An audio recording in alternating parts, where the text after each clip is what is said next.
He's extremely busy, and I greatly appreciate it. And I'll let Aaron take roll, or Megan do the roll call, and we'll get going so we can get this started and get everybody back to their normal business. Thanks. And actually, Tricia, I have roll call here, so I will just jump into that. Senator Landon? Here. Representative Nicholas? Here. Mr. David Yerkes? Here. Ms. Rita Meyer? Here. Ms. Claire Smith? Here. And Director Cooley? Here. Okay, that is everybody. I think everybody's here. Thank you. Thank you, Jared. Thank you, committee members, for joining us today. We have a very robust agenda. The staff in the Human Resources Division have spent quite some time putting together the position in market and where our state employees are. And I know currently with the budget situation we're faced with, timing may seem a little off. However, we still find it imperative to analyze the salary rates that our state employees are being paid. And so Megan has a lot of data to share with you today. We also are pleased to have the state budget director with us, the employees group insurance manager, Amy Bittner, to give us updates on their respective areas as well. So since we have a pretty lofty agenda, I'm going to turn it over to Jared and Megan. I think the first thing on our agenda, is there a motion to approve the minutes from the June 15th meeting? So moved. Second. All right, up next we have Director Hibbard from the State Budget Office, who would like to give us a quick budget update.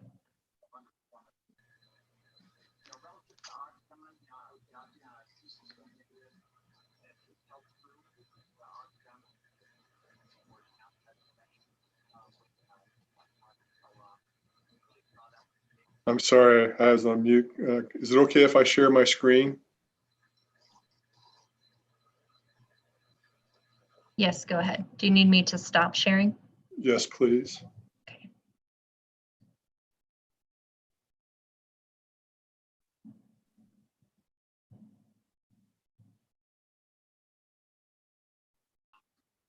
Okay. So you should see the supplemental budget title page now being shared.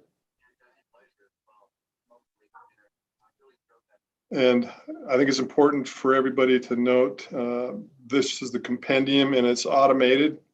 The folks in the library help us out with this, but you can just go into the Wyoming budget and you can go to the supplemental and you can pull this document up, and then you can navigate through just simply clicking on the budget. So you should be seeing now the profile. Make it as big as I can. Just to talk a little bit about revenue, I think everybody's heard the testimony that Don Richards and myself, the co-chairman of the Craigs, have provided for the revenue. And we all kind of looking at it from a humble perspective in May. We knew that we only had a limited data given estimate. And our original estimate was $877 million shortfall. And now it's a $451 million shortfall if you use all the same comparisons. One of the things that I do want to note, though, in that 451 that LSO and the Craig have already recognized is $67 million of reversions. If you recall, step one was the freeze on positions and contracts. That helped us out. We got 67 million, 16.5 of that is FMAP from the percentage change on Medicaid. So that 451 does not, and the 877 did not include the statutory reserve, which I'll talk about here in a little bit. So if you look at the LSO profile, you look at the conversations that we've been having, that 451 is what what's necessary for us to work through. So step two, we cut those two items, the 254 and the 335. That was cut. Now the 254 was agency, and the 32 was a reduction of 2% major maintenance to 1.5 major maintenance, and that's an actual reduction. And then in the supplemental, there's a recommendation to move additional $48 million from general fund to SIPA on major maintenance. Then you get into the step 3 reductions, $115 million in step 3. Also in step 3, an additional $48 million moving from the general fund to the SIPA. Now, what's important about step 3 is this. Step 3, and a little bit later, I'll talk about this and how it ties together. Step 3 is biennialized. This number that you're looking at here is 114. So this certainly will be of great interest to Co-Chairman Representative Nicholas, because when you look at the documents, you'll see here's the biennial amount of money that the agencies have, and we'll talk about the biennial amount. In step 2, we took it July 1st, it's biennial. In step 3, we basically took 1/2 unless those cuts were one-time appropriations, and we took the full amount. But we are going to have a biennialized amount in step 3 of $114 million. Then we have the furloughs of $827. Then we have the judicial branch, 2.1, 2.3, and then we have post-Craig reversions that we had. Now, we talk in reversions, are those cuts or those budget changes? Don and I, we just kind of roll them together as cuts. So when you heard the governor talk about $500 million worth of cuts, you take the $500 million, you take the 2.1 and 2.3 from the judicial and the legislative branch, there you got the $500 million. So important to understand. I've explained this in several different committees, and I continue to just do it again, maybe a second or a third time so that the audience understands it. When we talk about a $400 million shortfall, we have it negative, and then we're talking about cuts being positive. That's a little bit strange, you know, but really it's a positive movement against the shortfall in the profile. So this $51 million is not a cut, it's an add back. This $51.6 million will be a cut in the upcoming biennium when it's fully implemented, but it's not a cut until the end of the biennium, because in step 3, we're implementing step 3 on the second half of the biennium, and it's going to cost us $51.6 million to implement step 3 starting July 1st of 2021. If we started it all July 1st, 2020, it'd be fully biennialized, but this is the portion that lacks that biennialization or that doubling amount that we need to operate so that we can get with the legislature and work. And just recently, I had a conversation with the Joint Revenue Committee, and I was explaining this, that there's a lot more statutory changes that are required for those choices that the agencies implemented. But more importantly, I believe after you start going deeper and deeper and deeper into this, it becomes more and more obvious that we need to have a wider audience to work these. So the governor's made the choice to implement these July 1st, work these implementations through the legislature, and then ultimately July 1st would be the effective date. So that's the portion of the general fund and budget reserve. I could talk about the LISR and the school foundation program if you'd like to, but basically what we're doing here is saying that we shipped off an additional $13.3 million to the LISRA, and next year when we biennialize it, we'll ship off an additional $51.6 million to the LISRA, all things being equal. Naturally, the revenues will change up or down in accordance to Craig, but all things being equal, when this is fully biennialized, we're talking about $65 million that we're shipping off to the Blizzard, or we're $54 million better off or above the revenue expectations on the general fund side. On the school foundation program side, there have been a lot of conversations. If you're still following my mouse, you'll see there's a $308 million shortfall on the school side is picked up in the LISRA automatically. So basically, that's the key relevance of where we're positioned currently in the profile conversation. So I'll certainly ask any or answer any questions.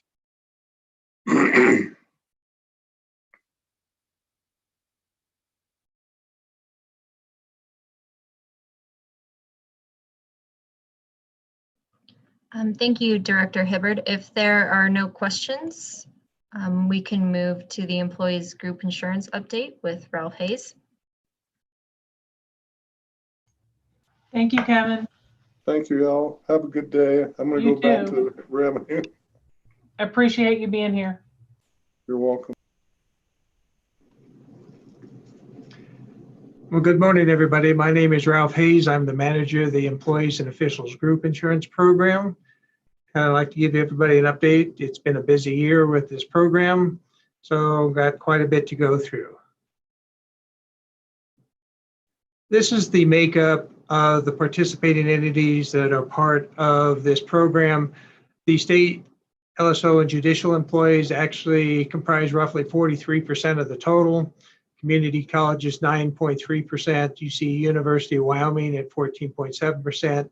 The Trona County School District is 10.8%. We did add the city of Casper to the program. They elected to join it in January of this year.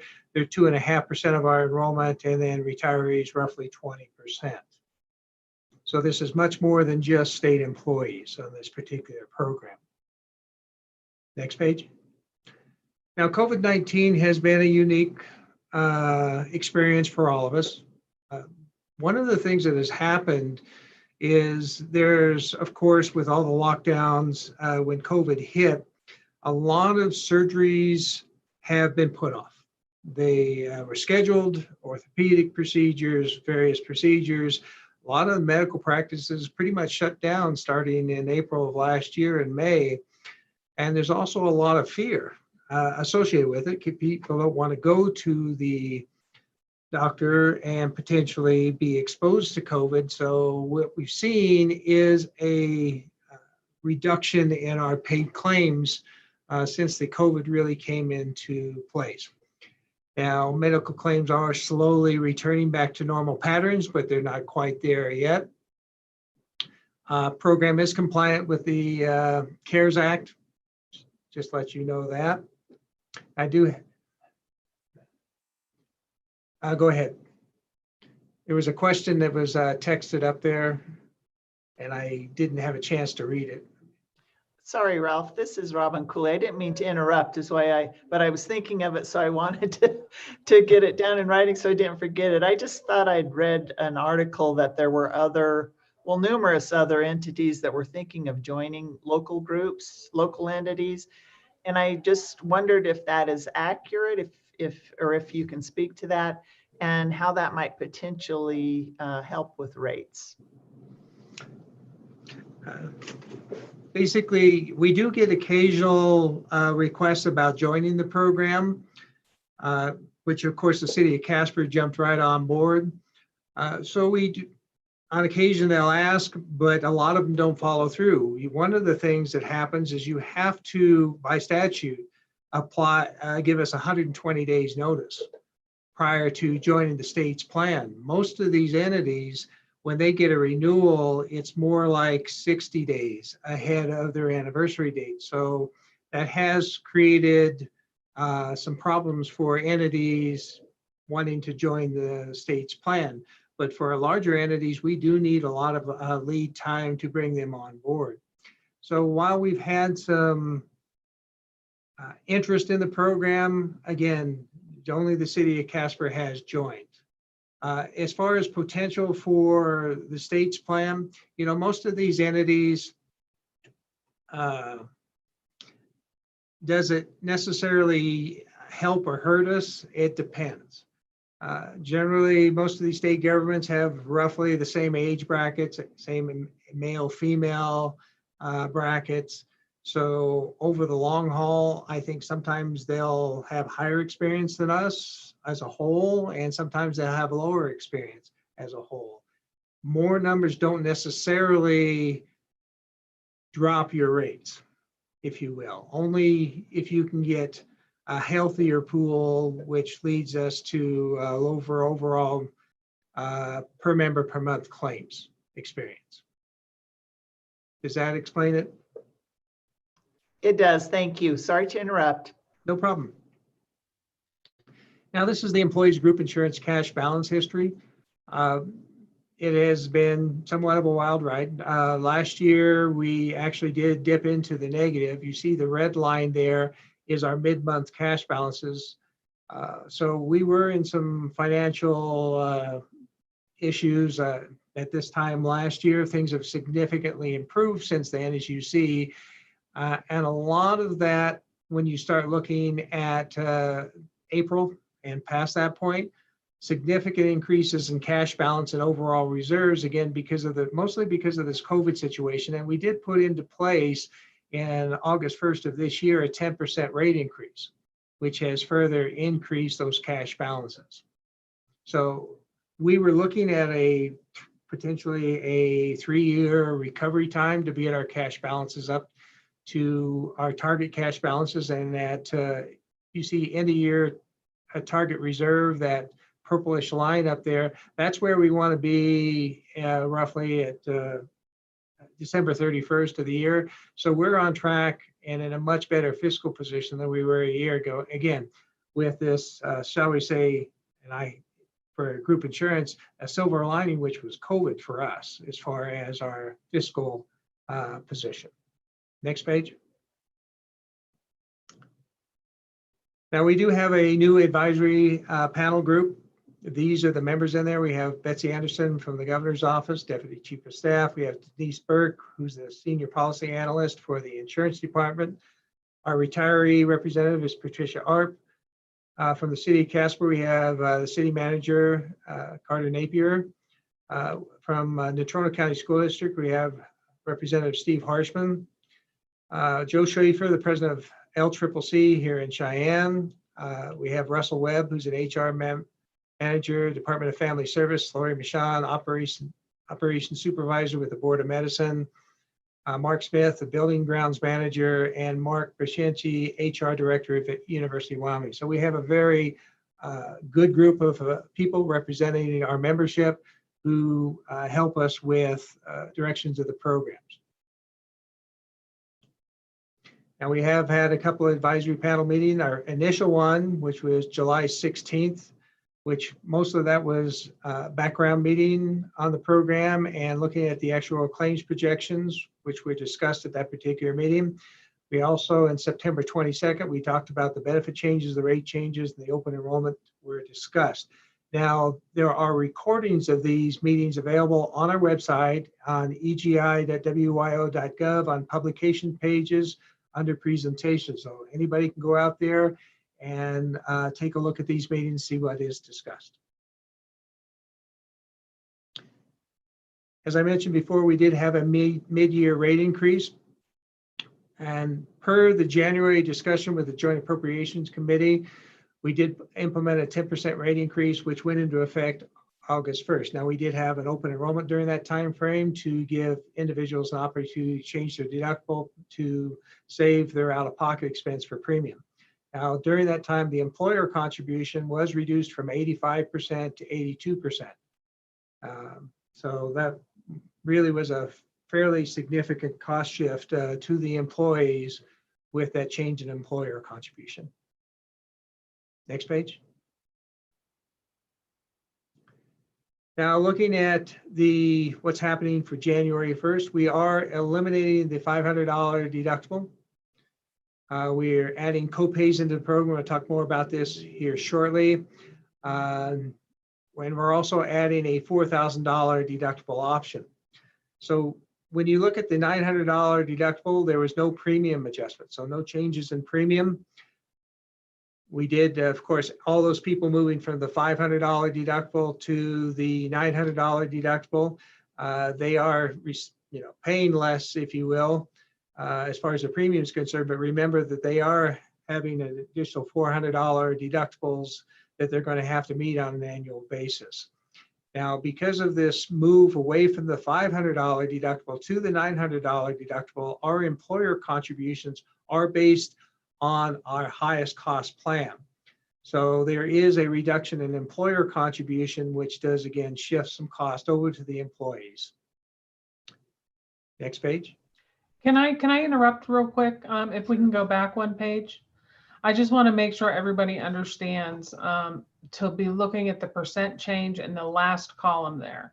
So that's the 2.8 and the 2.7 negative, and then the rest of those are all the increases in and it wasn't an increase in premium, it's just an increase in the way that it's calculated for the employer rate. So when you see the fourth column where it has a bunch of negative 2.8, it looks as though everybody was getting, it looks like it might be a savings for the employee. I want to make sure that it's clear that the majority of, the $1,500 deductible, the $2,000 deductible, and the 900 people who are currently in the $900 deductible are paying more for their insurance. I want to make sure that's clear. Thank you, Tricia. Yes, so those individuals do receive a fairly significant increase, roughly 15, 16%.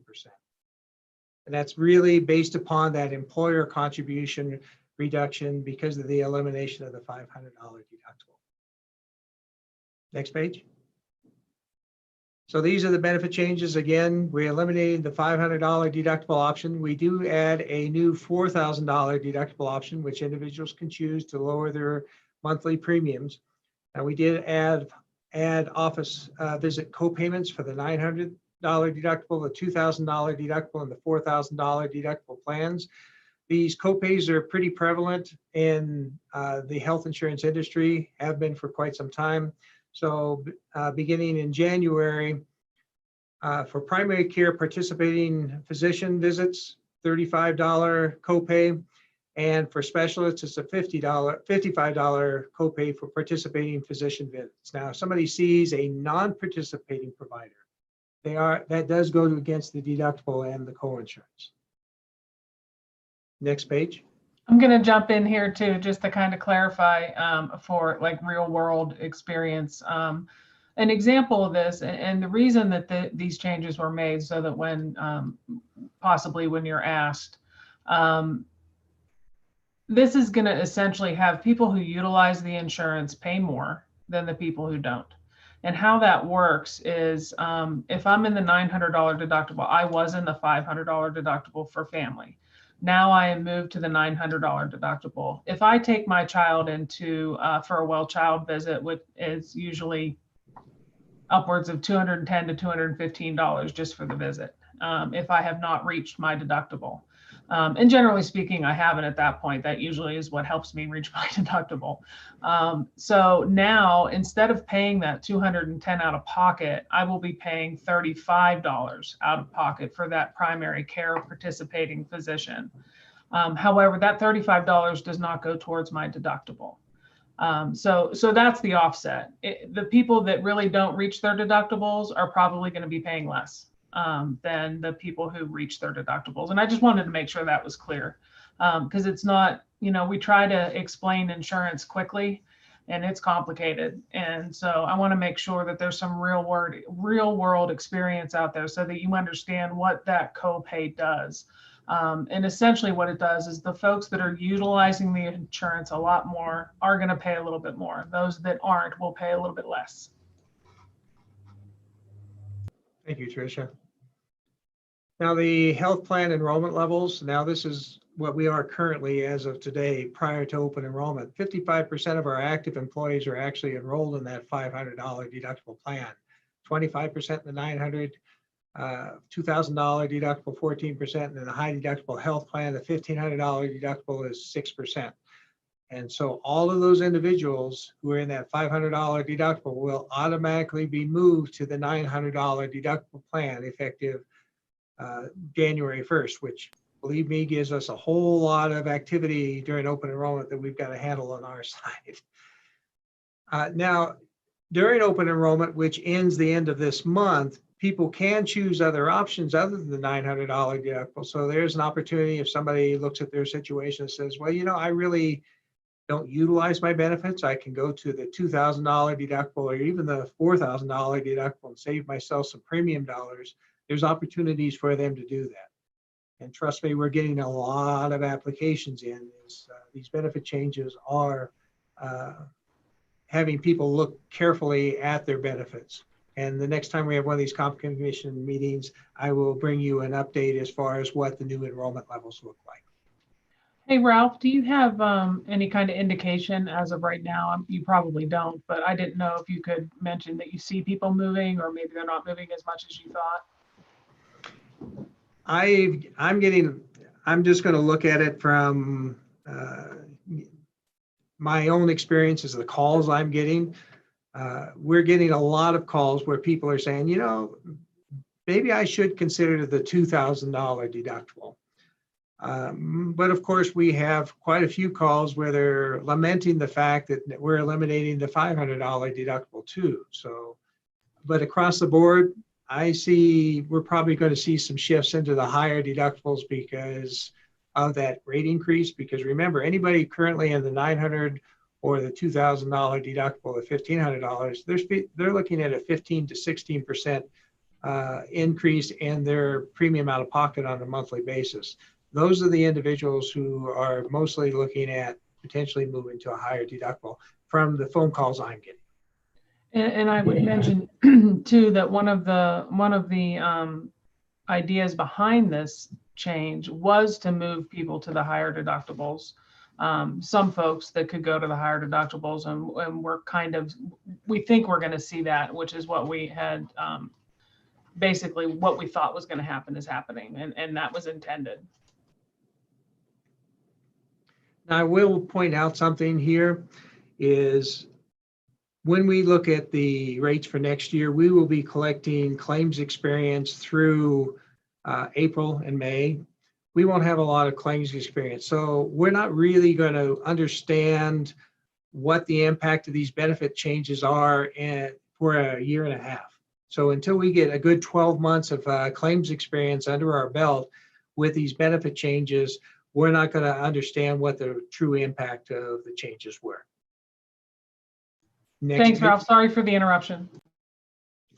So these are the new premiums that will be going into effect, the current ones and the new ones going into effect 2021. Of course, you do see the $900 deductible is not changing. And there were some minor adjustments to the $2,000 and the $1,500 basically to keep that percentage increase in the 15 to 16% range. These rates are available on our website, so anybody can go out to egi.wio.gov and can pull down the rate sheets associated with this, whether you're an active employee or a retiree. Next page. Now, this is again the employer contribution associated with the benefit change. Currently, for a single, we're at $981.68 because of the elimination of the $500 deductible with no rate increase. We're looking at that employer contribution dropping from $981.68 to $955.23. This is again why you see those individuals enrolled in the $900 to the $2,000 deductible plan having that 15 to 16% increase in their premium out of pocket expense, even though the overall rates aren't increasing. Next page. Any questions that I can help you with?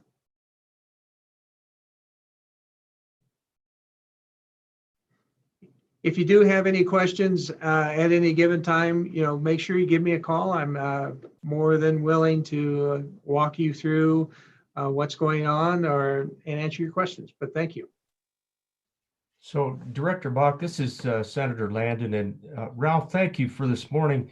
If you don't mind me jumping in for a quick question, any 30,000-foot view types of comments you can make with regard to the impact on our public employees? Have you got a sense of what the average hit is to the average family out there? Do you have a sense of, and then the flip side is how much money has this change in our group insurance saved the state when it's all said and done? Can you help me with that? Senator Landon, actually earlier on the page, when you looked at the impact to the employees, going back to, keep going back, you could but down one. Right here, you see the monthly adjustment by the deductible plan. what their projected monthly contributions will be and the change. So here's what is the impact on a per employee basis. And Senator Landon, I think what he's pointing you to, if you look under projected monthly adjustment 2021, is that's the column you're looking In at, this right? one. Yes. So it's column number 6, essentially. Yes. So that's on the per employee basis. There are going to be general fund savings associated with that. I can get those to you. I don't have those at hand, but I will look that up and send that information out to you. Thank you very much. And if you could, Ralph, can you send it to everybody on the comp commission? That would be great. Absolutely.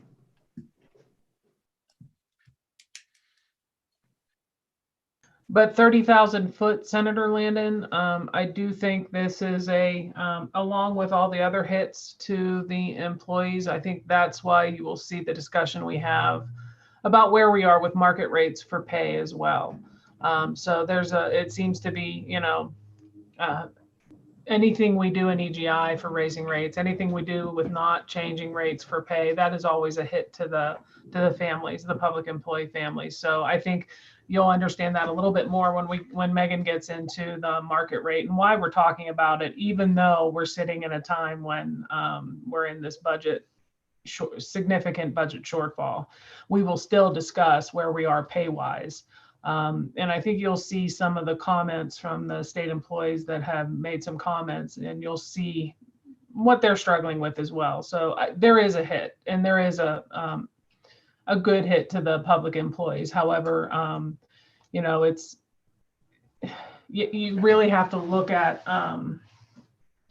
when you look at the market rates, if we're really going to consider shifting those tables again, how we do that and where we sit. And I think that discussion will help a lot too. Well, Director, thanks for those thoughts. And obviously it's on the minds of all of us legislators.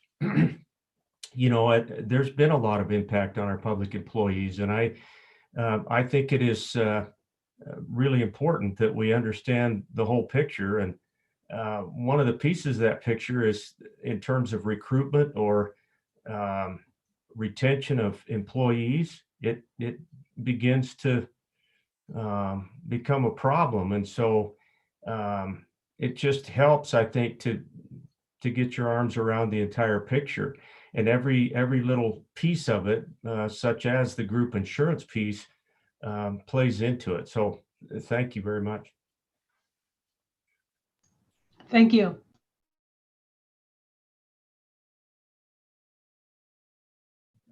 Were there any further questions on EGI?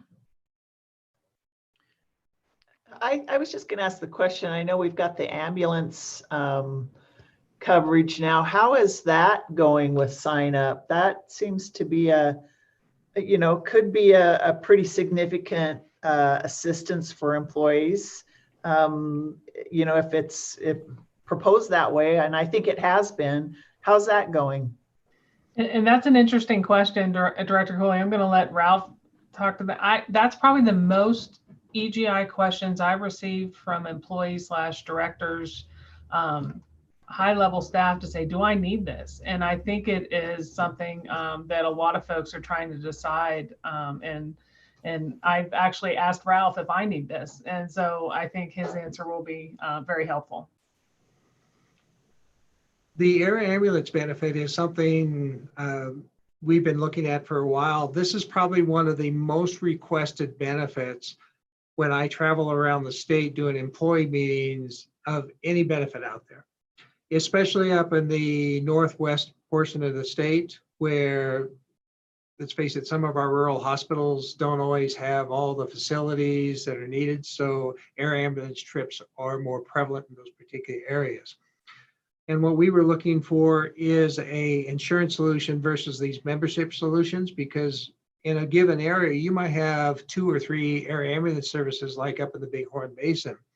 And in the past with membership plans, people were actually enrolling in 2 or 3 different membership plans because you don't know which air ambulance services would be called if you needed those particular services. Now, the legislature did make membership plans illegal as of April 1st of this year. So the only ones out there that should be legal would be an insurance product. Now, the MASA plan that we chose is an insurance product licensed with the Wyoming Department of Insurance. This has generated a ton of information. While I don't have numbers on the uptake on it, this is going to prove to be one of our most popular voluntary employee pay benefits. Yeah, just to clarify, it is voluntary. So this is all borne by the employee if they sign up.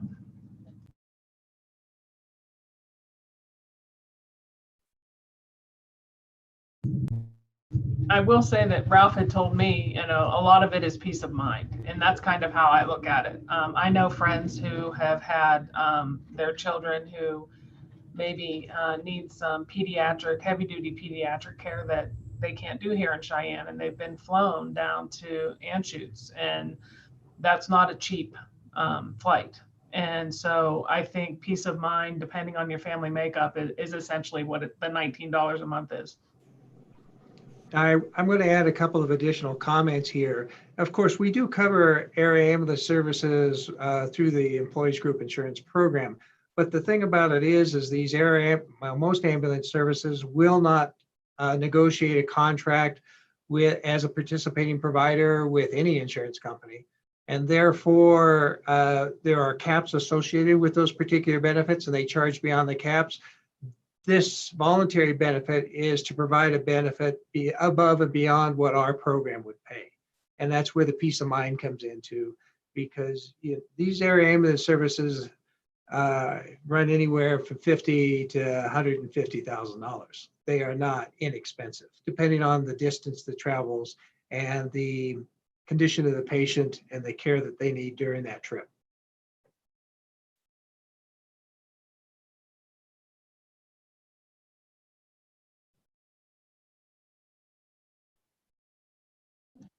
Were there any further group insurance questions for Ralph or Director Bach?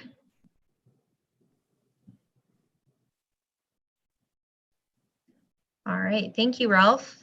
Up next, we have Amy with the Economic Analysis Division. Amy? Yeah, can everybody hear me okay?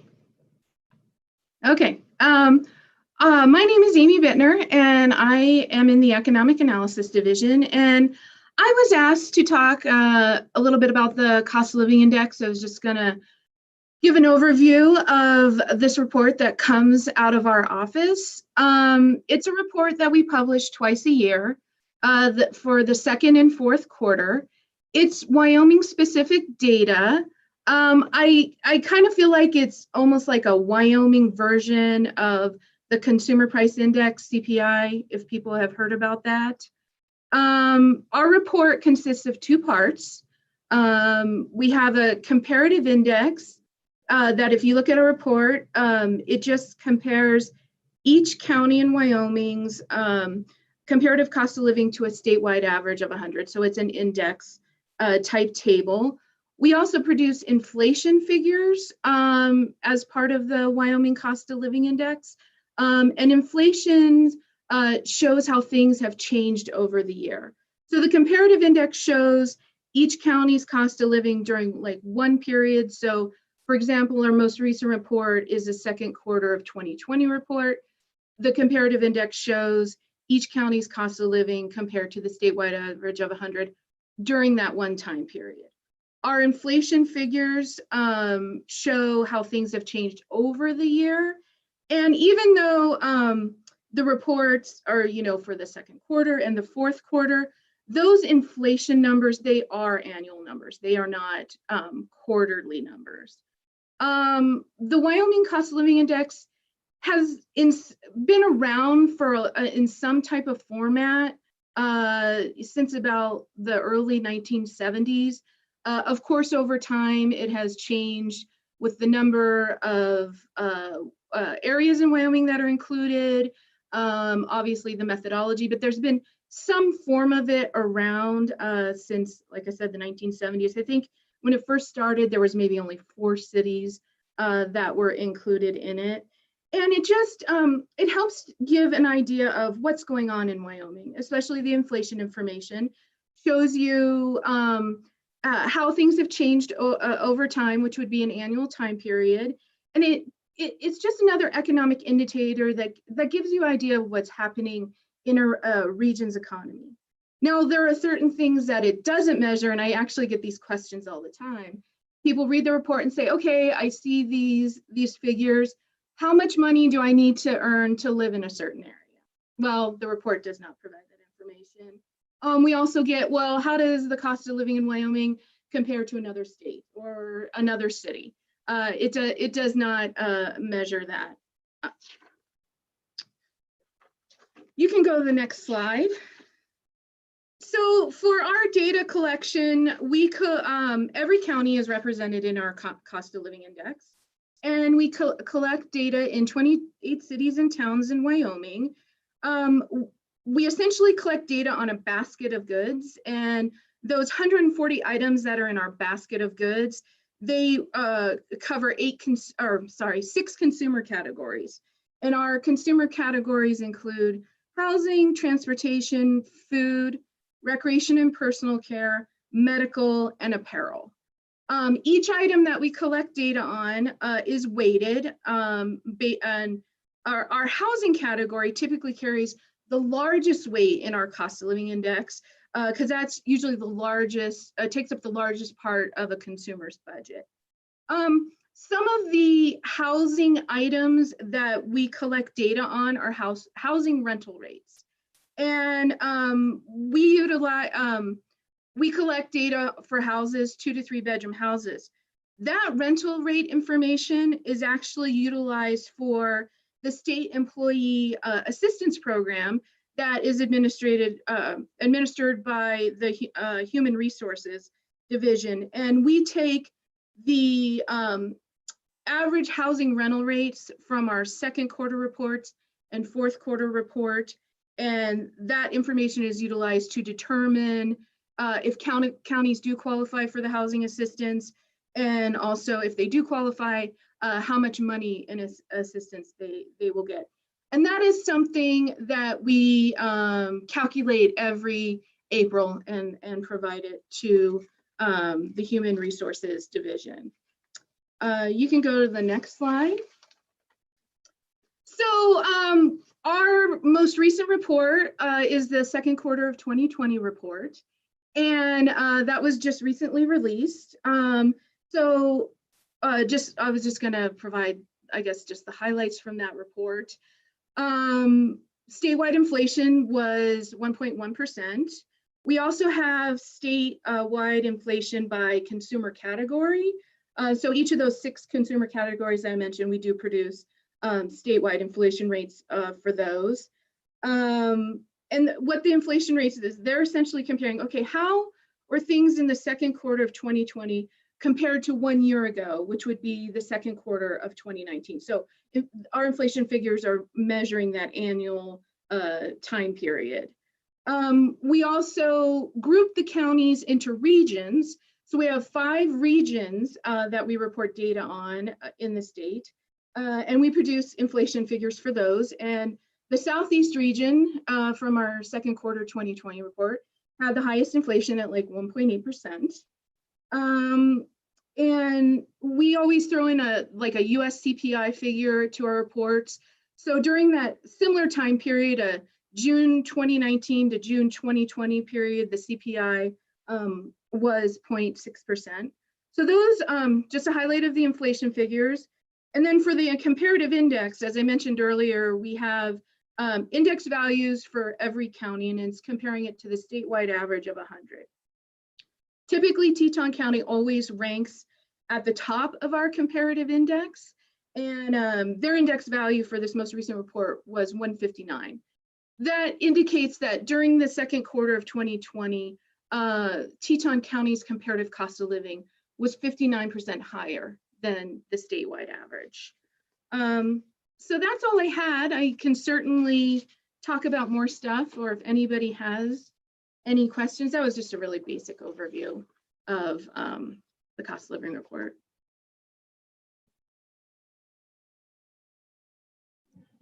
Are there any questions for Amy? Senator Landon, it looks like you have a question. Thank you, Megan and Patricia. Amy, very helpful. Thank you for this. I wonder if there's ever been conversation about trying to include those cross the border towns and what sort of impact they have on our cost of living index in our state. For example, a sizable population over in Scotts Bluff, fairly sizable population over at Rapid City. And I just wonder if there's ever any of that conversation and how it might impact these border areas of the state. Have you guys ever talked about that? You know, we have never talked about it to my knowledge. Several years ago, I actually put together, per our administrator at the time, I went through like old boxes of materials to kind of do a little bit of a history on the cost of living, just, you know, what's changed, you know, like I said in the beginning, it was only like 4 cities. And at one point in time, and I apologize, I can't remember exactly what time period, they did do a data collection in like Lakewood, Colorado. And I think those old reports might have had some sort of comparison to it. But I apologize, I don't know enough about it. That was way before my time working here. But I have never been a part of any discussions. I get those questions a lot. And there are reports available, obviously not from our office, but there are other entities like, I think there's an ACRA index. I think it's from C2ER, where you can get a report to compare cities, but it's something that you have to pay for. It's not freely available. So like if you, and it usually only includes a couple cities in Wyoming. So like if you wanted to compare, look at Cheyenne compared to like Salt Lake City or something. They do have that available, but like I say, you have to, it's something you have to pay for or subscribe to. And I'm wondering if, Robin, if you guys have any of that data. I wasn't sure if that's something that you actually might have run across as well. That's what I was kind of thinking at the same time. In fact, I almost expected you to say that research and planning might have that, but I'll check into it. I would be surprised if they didn't have something like that. Yeah, oftentimes when we get requests for information, I direct them to maybe some other types of data. For example, the U.S. Census Bureau, they produce the American Community Survey, and it's essentially the long form version of the decennial questionnaire that they did up until 2000. Now it's an ongoing sample survey that they administer to a sample of households every year, and it's just ongoing, and every year they release new sets of data. You know, in it they have data like on housing, obviously demographics, but sometimes I point them to the housing data because they have like median home value information, and they do have that information by county, and also cities and towns, but I usually direct people to counties. So, you know, if you wanted to compare like the median home value between counties, I provide them with that type of data from the Census Bureau. I mean, it isn't technically cost of living or provide any type of index value, but it maybe helps give them an idea of the differences in areas. Thank you, Amy, for that conversation. We've obviously talked a lot about that through the years on our education committee work. That's of great concern, particularly in the southwest part of the state where Utah has been able to make some real gains. Idaho, Montana have also begun to catch us in terms of what we pay teachers, for example. And all of this comes into play as young people come out of Montana State or Idaho State University and try to decide where they want to go. So appreciate the information this morning.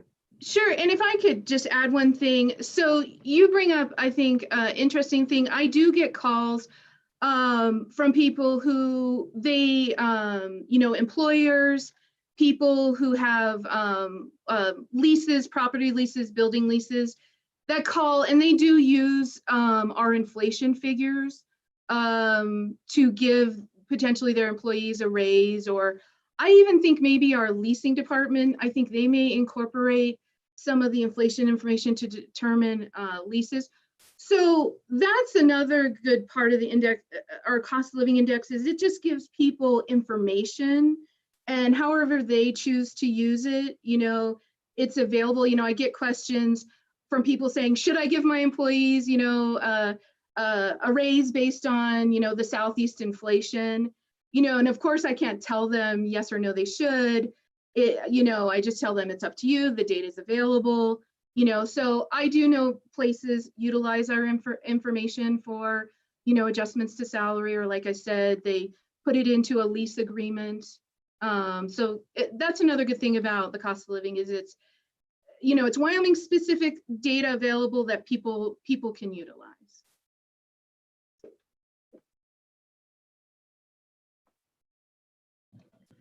Thank you, Amy. Were there any more questions for Amy? All right, up next we have the Human Resource Update with Director Bach and Erin Williams, the Human Resource Administrator. Thank you, Megan.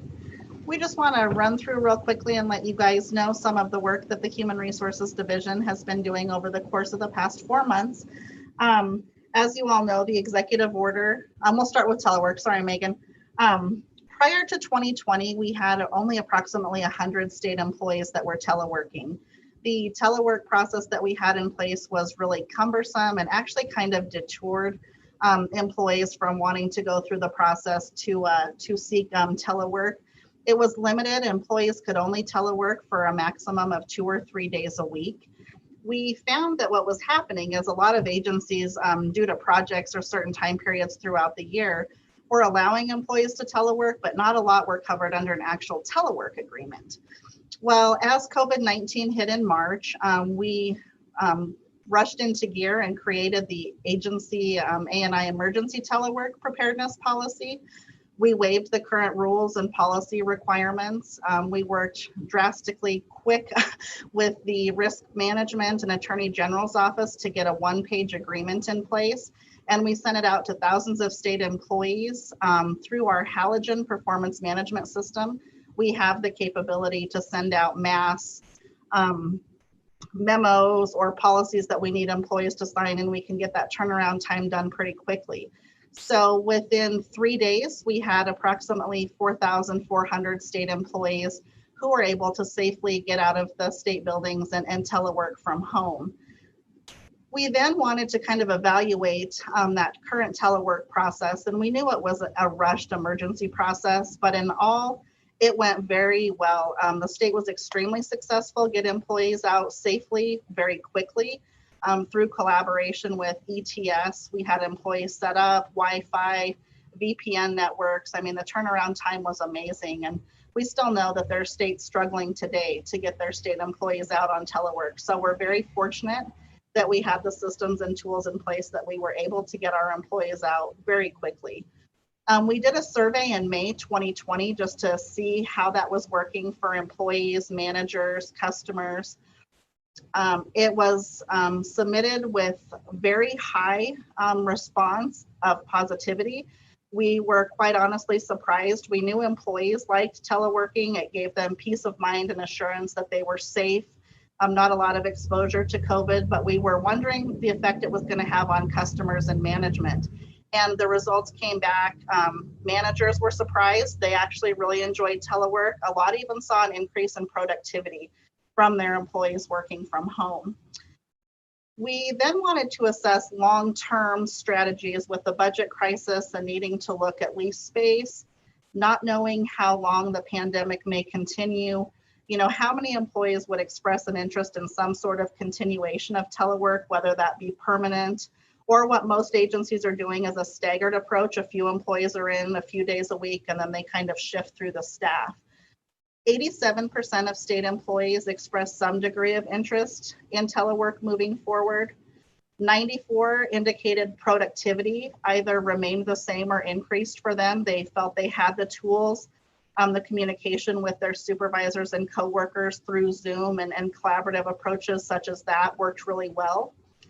And 72% of employees rated their overall telework experience as good. So very successful. So what we have decided to do is we got an agency, multi-agency committee together moving forward, a telework committee to review and modify our permanent telework policies since everyone is still operating on the emergency pandemic policy. The committee worked diligently, very quick turnaround time on a new policy. We worked with Workforce Services Director Cooley. We worked with ETS, the Attorney General's Office, Risk Management. We wanted to make sure that we had all legalities in place, you know, for tax purposes. What does it look like for state employees, workers' comp? We wanted to make sure that we were legally compliant in all of those areas. The committee was extremely successful.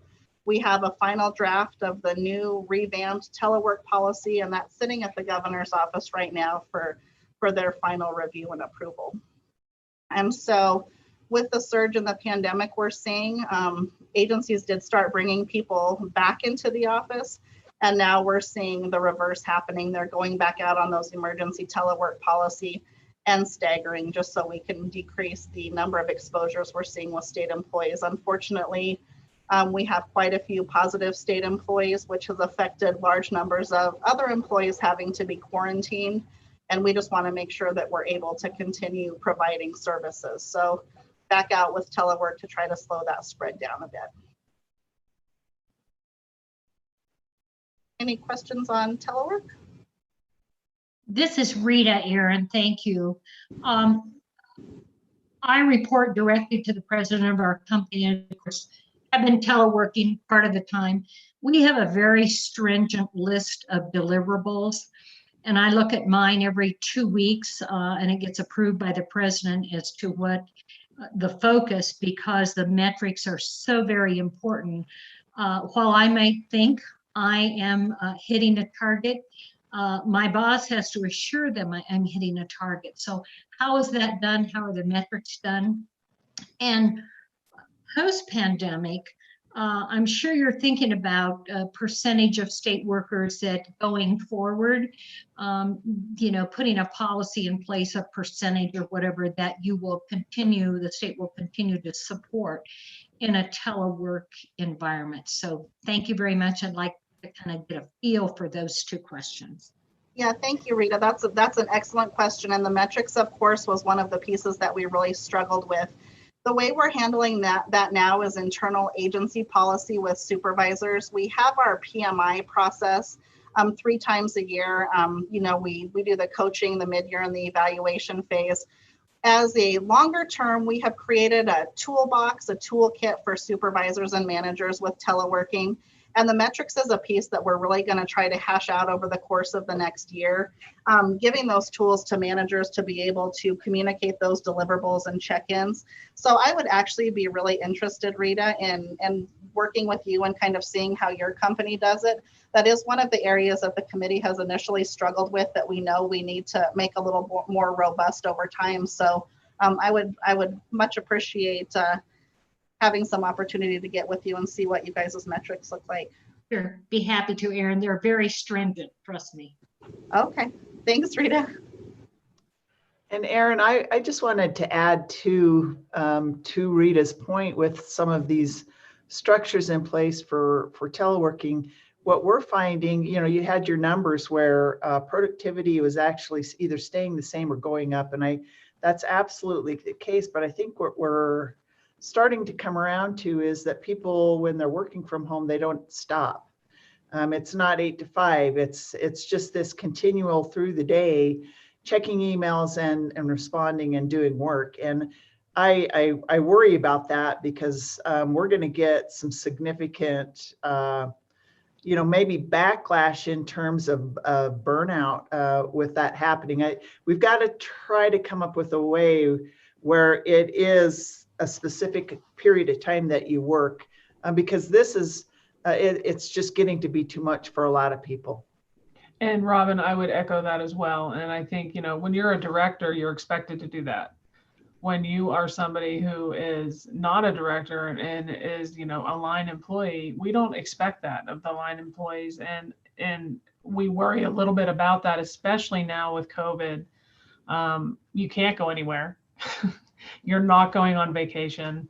You're at home. So what else are you going to do? But you sit there and look at your emails and get everything, in line, and you feel like you're doing, over and above what you're supposed to be doing. Things are good, but that is going to take a toll eventually. So I agree. Yeah, Robin, I think employees have got COVID fatigue and we're starting to see that burnout. Quite a few employees have asked their supervisors, I know we're out teleworking now, but can I come back into the office? They just seem to have more of a consistent schedule. So we definitely are seeing the ebb and flow of who's out, and there has been a lot of employees just asking to be able to come back. Well, and we had that same thing happen and had to actually, when we started having the surge, we had to tell them, no, we did not institute any come back to work policy.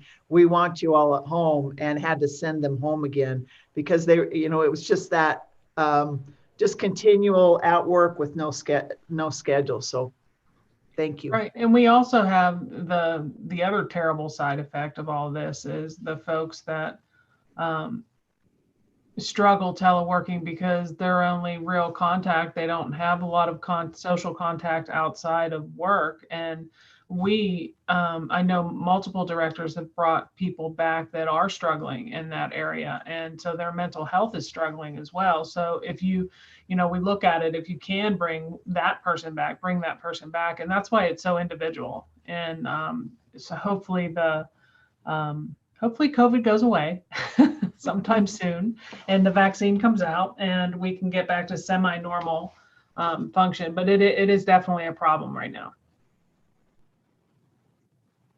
Director Cooley, this is Jared Hansen, Program Manager over here at HRD. I just wanted to add that those telework hours are specified in the agreement. We have a specific spot on the agreement for both the employee and the supervisor to acknowledge what those hours need to be. Now, we realize that doesn't mean they're going to hold themselves to it or the supervisor is going to hold them to it. But I think that's where we see a huge opportunity in training, not only the employees, but the supervisors as well, and putting together some comprehensive training on, what are some of the best practices associated with teleworking as well. Thank you, Jared. That's a good reminder. I'd forgotten about that. and Director Cooley, I think initially we did have a problem with employees just hopping on and working and staying on longer because they were just home and it was there. So it was really easy to walk in the next room and check emails or work on a project. We did have to work with some agencies to send communication out to their employees that, a lot were just submitting on their timesheet overtime, but none of it had been prior approved. So just reminding our employees that overtime needs prior approval and that sort of thing as well. So if you're experiencing any issues with that in your agency and you need us to help with communication, we also have some templates that we've already utilized that we can send out reminding some of those things as well. I also want to say, Erin, obviously as a specter of state cuts potential with employees becomes a bigger issue that I think you're really going to have to watch, because people are going to tend to be more frantic about, particularly if they're not visible in a workspace, about working more hours and being online all the time. And so I think that is a real possibility. I would agree. Thank you.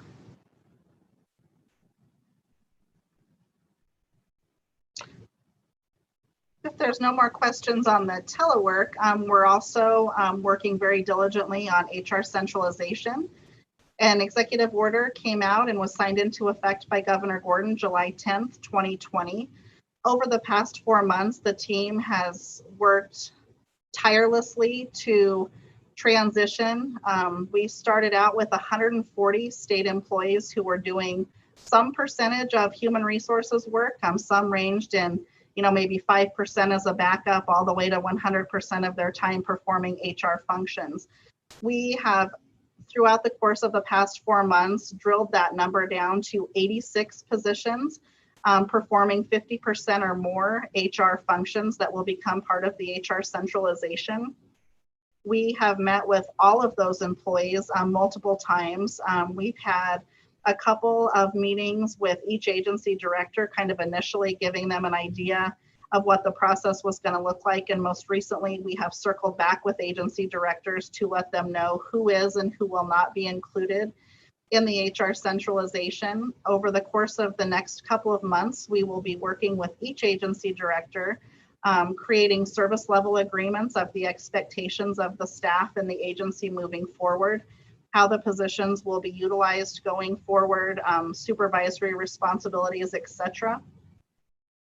We also are working with the state budget department and the agencies to determine what funding will also come over to A&I as part of the centralization. And I just want to point out, I think this is different than some other centralizations that we've seen in the past. We are not removing the HR folks out of the agencies and the buildings. And so in previous centralizations where there's been the conversation of supply costs, computers, office furniture, and those sorts of moves, we are not going that granular with our budget. It doesn't make any sense for us to take all of the money for printing costs and paper and supplies only to turn around and reimburse the agency, because those employees are in there every day working. So what we're going to take over in funding is really specific to HR functions. If any agency has money allocated for grievances or training or certifications for their HR staff, that's really, other than the positions and the funding for those, what we're looking at. There will be positions that will identify need to be cut. We figured out, due to best practices, we could operate, rather than the 86 we have, probably more comfortably around 70 positions over time, as we streamline processes and remove duplicate systems. That, is something that we'll take a look at over the next couple of months. We do have vacant positions that we have been able to save as a result of the initial step 1 position freezes. And so it's looking really good that we'll be able to return to the legislature and the governor's office vacant positions, and there's not going to be a need for RIFs at this time. The priorities that we have and the reason for centralization, of course, had a lot to do with the governmental efficiency, the A&M efficiency study. We really think the main priority with this is to ensure consistency statewide. We have already seen a lot of huge gains, collaboration, state auditor's office, workforce services. We've had to really come together as a state with COVID issues and making sure we're handling those situations appropriately. Streamlining right now, we just had a recent issue come up this week with workers' comp and OSHA. Fiscal employees or admin employees are doing OSHA and workers' comp.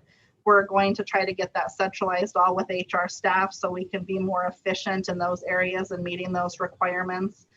Streamlining operations, just decreasing turnaround time, removing duplicative processes, redundant systems. So those are the types of things that over the course of the remainder of the biennium that we're going to be evaluating and analyzing and trying to streamline as we go ahead. So a lot of work already accomplished in the past 4 months. Quite a bit of work still continue to do moving forward, but overall, I think it's been successful. And I would say too, that I appreciate the hard work of HRD to get through this process in the 4 months.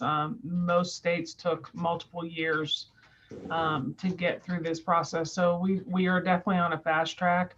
And I appreciate all the work that HRD has done and all the agencies, because it's been a very collaborative process, because it was a very, as a director, it's difficult to see somebody say, we're going to take your employees, they're going to be our employees now, and then we still want them to be embedded in your agency. It just is an odd situation.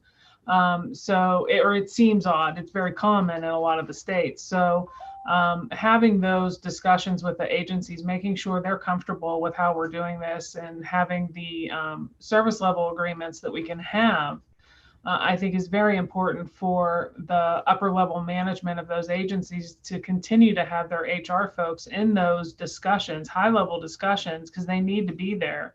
but they don't need to be telling A&I what's going on in workforce services or what's going on in YDOT, unless it has to do with HR. And I think that that is going to be really helpful. And, in the future, we may not need the service level agreements because it'll be commonplace. But in the very beginning, and, you never know who's going to be around in the next couple of years. I may not be here. Robin may not be there to say this is how it works. Aaron may not be there. So we want to maintain that level of service agreement so that there's no question on what those employees, the confidentiality issues that can come up. So especially during the budget cuts, there's a lot of discussion in the upper level management on ideas of budget cuts. And, you don't want everybody in the world to know what you're talking about, because some of those discussions are hard, and there are programs that nobody wants to see cut, but you're just in the process of brainstorming. You don't want that information to go out, and we understand that too. So I think that I really appreciate the agencies having worked with HRD and the level that they have worked with HRD to make sure that we're on the same page. And I think it's gone quite well. A lot of the question, just for clarification, is, we mentioned we started with 140 positions and we're down to 86.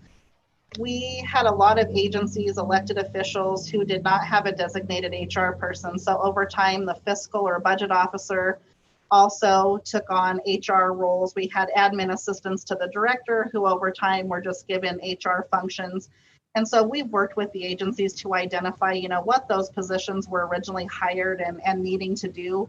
In a lot of the smaller boards, those were licensing specialists who had very heavy loads of licensing responsibilities, as well as fiscal, IT, and HR kind of wrapped up into those positions. So throughout the course of this process, we have been able to identify what the Human Resources Division can absorb.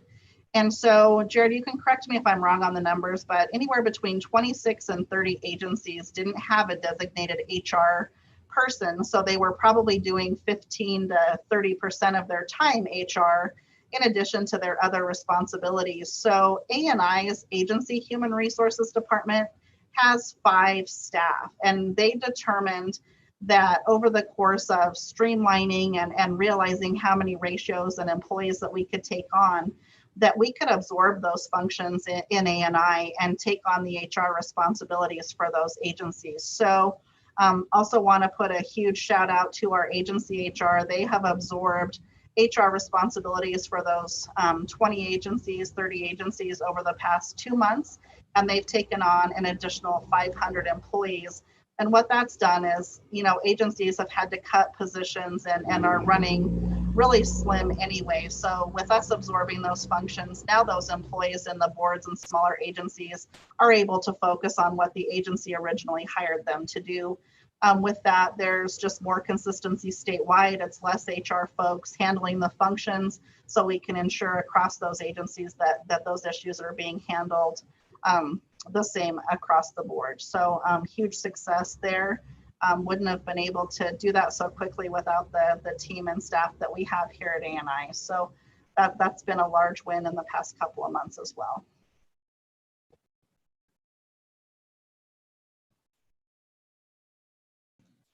Are there any questions for Aaron or Director Bach on the HR centralization?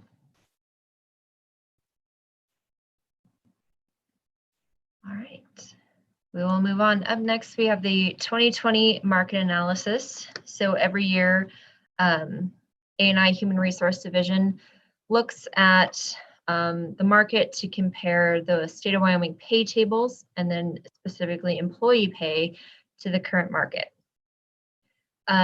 We compile salary surveys that come from surrounding states. We use Arizona, Colorado, Idaho, Montana, Nebraska, Nevada, New Mexico, North Dakota, South Dakota, Oregon, Utah, and Washington. Overall in 2020, at a high level, we're seeing about 8% increase in that market. That's our MPP value. The largest increase we saw specifically was on the attorney pay table, is about 14%. This was almost exclusively 2020 data. We did have one 2019 survey, the National Association of State Governments. That was 2019. They were not able to release their 2020 survey in time for us to present this data.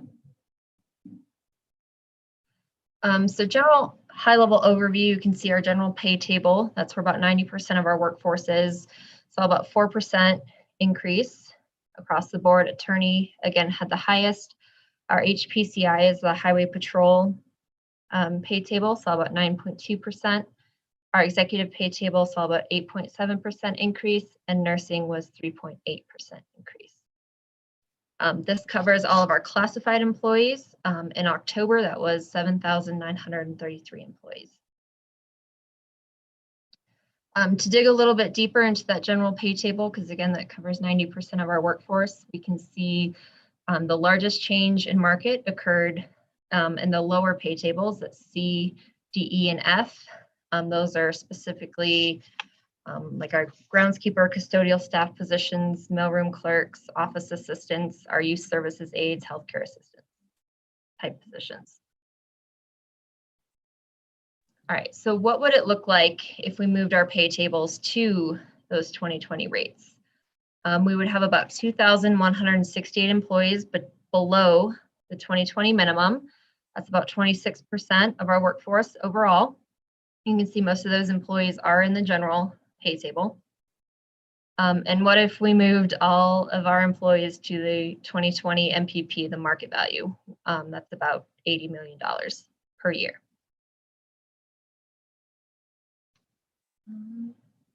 So looking at all of that data, kind of the top priorities we wanted to look at was potentially adjusting the minimum of our current pay tables to give an increase those, and then give an increase to those not affected by the new minimum to prevent compression.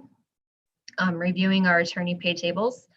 And then if we're unable to look at all of the minimums, specifically looking at the ones that had the largest increase, which were the C, D, E, and F pay bands that are at the bottom of the market. So that was a very high level overview of our 2020 market. Are there any questions? Megan, this is Jared. I might just jump in and add a point of clarification regarding some of the numbers. The number of employees that is presented in this information are actual filled employees, and it doesn't include any temporary positions as well. So I know sometimes, you know, number counts, employee counts versus position counts can get a little bit crossways. So I just want to make sure that that's clear. These are all the 7933 that you see on this tab here is all filled positions, classified positions, like Megan said, excluding temporary positions, which would be our seasonals, which would be our AWAC contract employees, and they are all filled positions. So just want to note that. And Megan, I also want to clarify a few things as well too. We've seen some things happening since our last market analysis that we ran. And so the percentage of employees Megan mentioned that would need to move to the new minimum if we adjusted the tables is 26%. We have found over time, you know, we're just not keeping up on salary raises. And so the area where we're always struggling and below, and where the most money that gets allocated to goes to those lower level pay grades. And so the last time we came in for an ask, you know, we were kind of given the directive, you know, you need to kind of try to fix these entry level hires on your own as much as you can, which is extremely complicated for agencies to accomplish the way the positions are budgeted. If the previous incumbent was in that position at the entry, unless an agency takes some dollars from another position to increase that, they're almost kind of stuck at hiring at the entry of that position again, unless they have somewhere else that they can take the money from. We have had some gains though that I do want to point out. Before we were 31% of our employees were below minimum. So we've worked really closely with the legislature, the governor's office, and budget department in a few areas that continually crop up on our highest turnover, lowest paid classifications. So we've worked most recently with Department of Corrections to increase their correctional officer hiring rates, so they're not right at the entry anymore. We also this month will be implementing some increases at our health facilities, the Wyoming State Hospital. In 2020 legislative session, there was an approval to move some of those lower level health services specialists from the entry of the position to a more appropriate market rate for those as well. And so we're just in the process of implementing those raises now to those employees, hopefully to help the turnover in those areas. So that might make this 26% look a little less when we adjust those salaries here in the next month. But we have decreased that from 31% to 26% with what agencies have been able to do with their existing dollars. We also have seen some interesting things. If you compare the pay table move to the 2020 rates to what we had presented, and I think, Megan, it was 2018, we are starting to see the market policy position.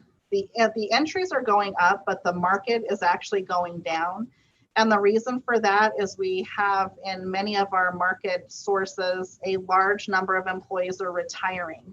And so the entities are now taking those higher paid employees' salaries that are retiring and replacing them with new incumbents at lower salaries. And so that is an effect that if you compare the numbers that we've presented today with what we presented last time and you see a decrease and you're wondering why, we have worked a lot with NASPE, our personnel association, as well as the National Comp Association. And we have done a lot of research on that and identified that those retirements are what's affecting that MPP level and why that may be going down in some instances.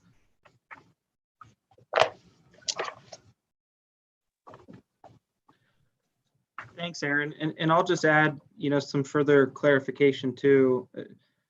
We are in the process of finalizing our most recent workforce report. And in that workforce report, we have some turnover figures.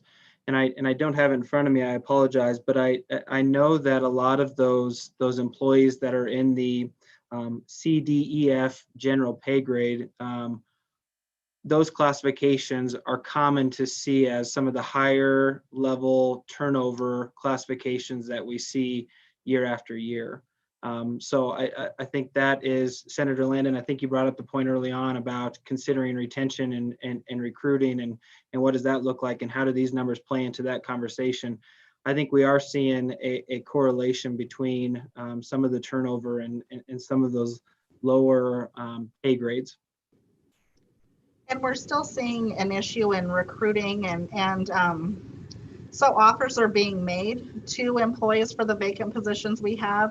And unfortunately, a lot of the times the first candidate, the successful candidate in the interview is offered the position and they're turning it down based on the salary. So agencies are finding themselves 2 or 3 levels down in their applicant pools where the offers are being accepted. So we're starting to see where we're not getting the most successful candidates, the most highly qualified. We're having to go 2 or 3 levels down in that candidate pool before we're getting employees to take those offers. So it is definitely starting to hinder agencies being successful in recruiting. And we're spending a lot of money, training new employees due to the high level of turnover.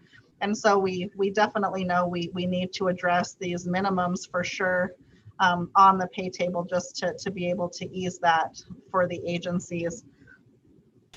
And I don't know, typically this time of the year is where we work with the committee, kind of get your thoughts on moving forward if we need to make any recommendations or proposals moving forward.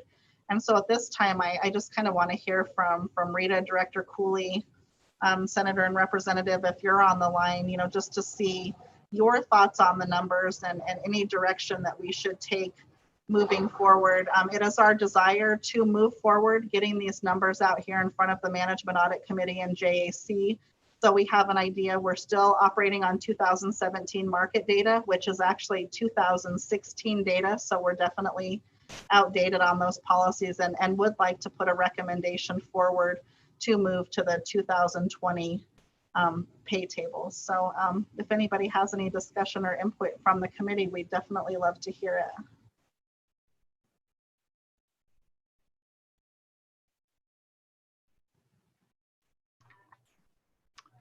I'll go ahead and start. I can verify that the pay table is presenting problems in terms of hiring, and it is often taking quite a bit of additional time so that we can go through the list of individuals that we've kind of parsed out to get people into the office. So that is a real concern. Do we know how much within this is might be general funded dollars, and how much are other types of funds? Do we have that breakdown at all? Director Cooley, we don't have that specifically in the market data. We can definitely get it. We used to kind of separate this out 60-40, 60% general fund, 40% federal and other. I think now more appropriately, it's probably 58% of that total number would end up being general fund.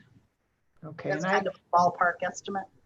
And I recognize that creates inequities across any number of areas if you start, providing the market increases in areas where you can pay for it and not in areas that you can't. We've had that problem as well. But I would just throw my 2 cents worth in there, that I think that as we are cutting, morale is also certainly an issue. And if there comes a time where something can be done to help employees with this issue, it would be my recommendation to do it, because it's going to get tougher and tougher to get good employees into state government. And certainly we've got individuals that are retiring because of the very issues we've been talking about with budget cuts and that. We've got people retiring that maybe otherwise might stick around. So it's presenting some problems. And I'm not on the comp commission, but I thought as a director I would comment as well, and I would echo everything that Robin has said. It is creating issues, and I understand the difficulty we're in with the budget cuts, and it seems counterintuitive to be going in front of any of the committees to talk about increases. However, when we talk about cuts and getting rid of some vacant positions, and if we get into a leaner and meaner employee count, being able to follow along and move these pay tables, I think is very important. And I think it is something we can discuss and maybe should be discussing, given the increases in insurance that we're seeing, and given the increase in the retirement that the employees are seeing. I think it's imperative that we look at this in a way that, and I don't want to say without looking at the budget cuts, because I think that's always going to be there in our minds when we're talking about this. But I think we have to try to separate it out a little bit to say, if we're going to have a bunch of cuts and a lot of vacant cuts, maybe there is room to move the pay table and fix the people who are here and who have been here. I do think if we go down the road of general fund versus other fund, we run into big problems, and I would recommend against having a situation where other funded employees in the same classification are getting paid higher than the general fund employees, because that is a problem, the haves and the have-nots. So we are seeing significant challenges in getting people into the state.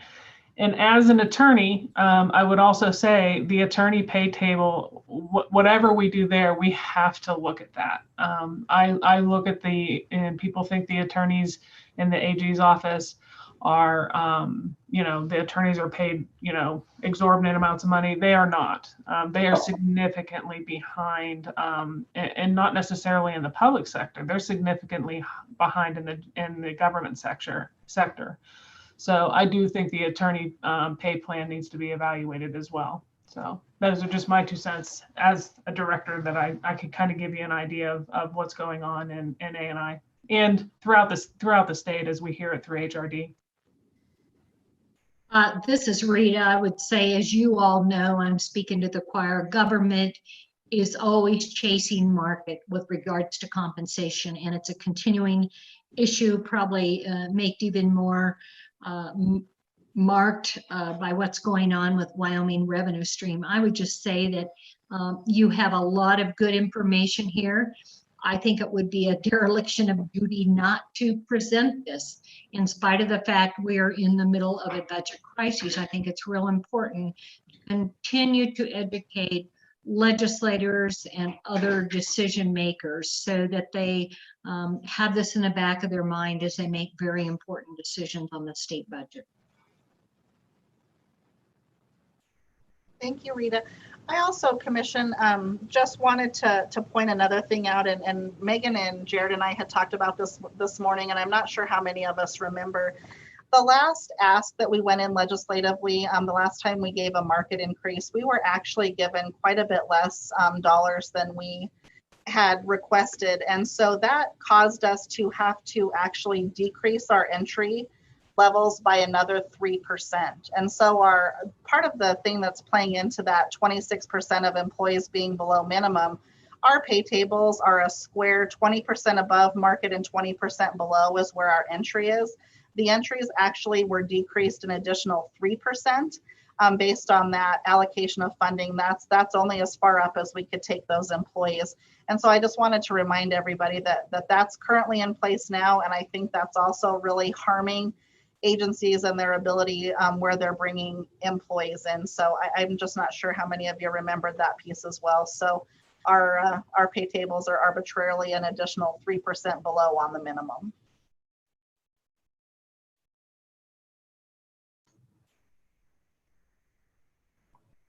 Megan or Aaron, can you remind everybody or talk briefly, and I think you did in the beginning, these numbers are public and private industry? So they're both. So it's an average, right? Yes, our survey sources are both government and some private sector.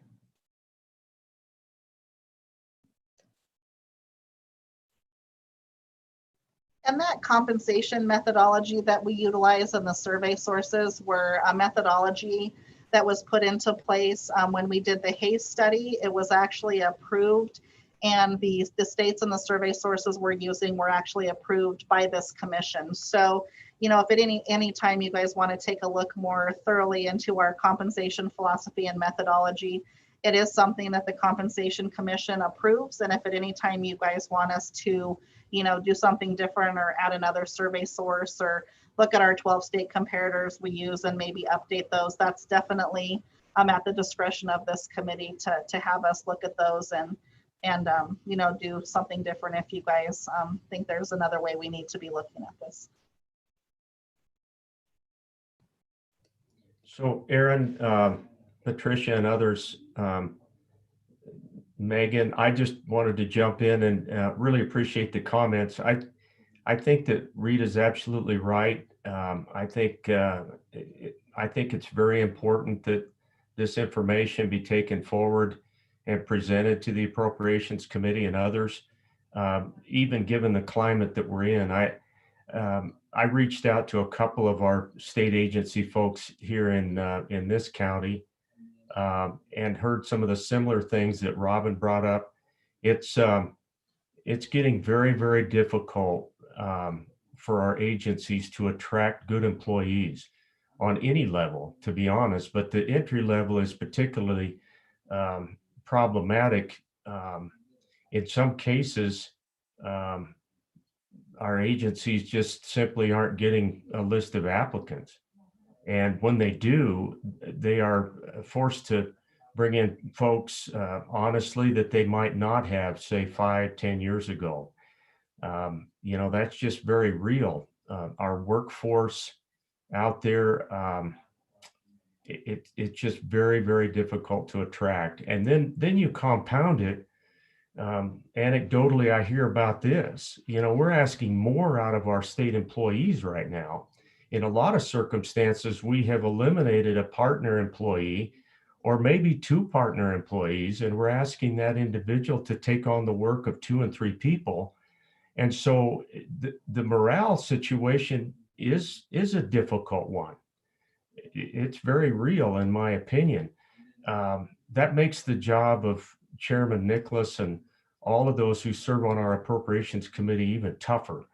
But I do think it's important that as a commission, we present the facts and go forward with some of the things that have been stated today. So thank you.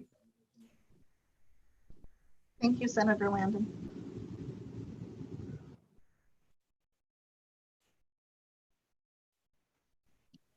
Were So there this is any other Bob. Okay, go.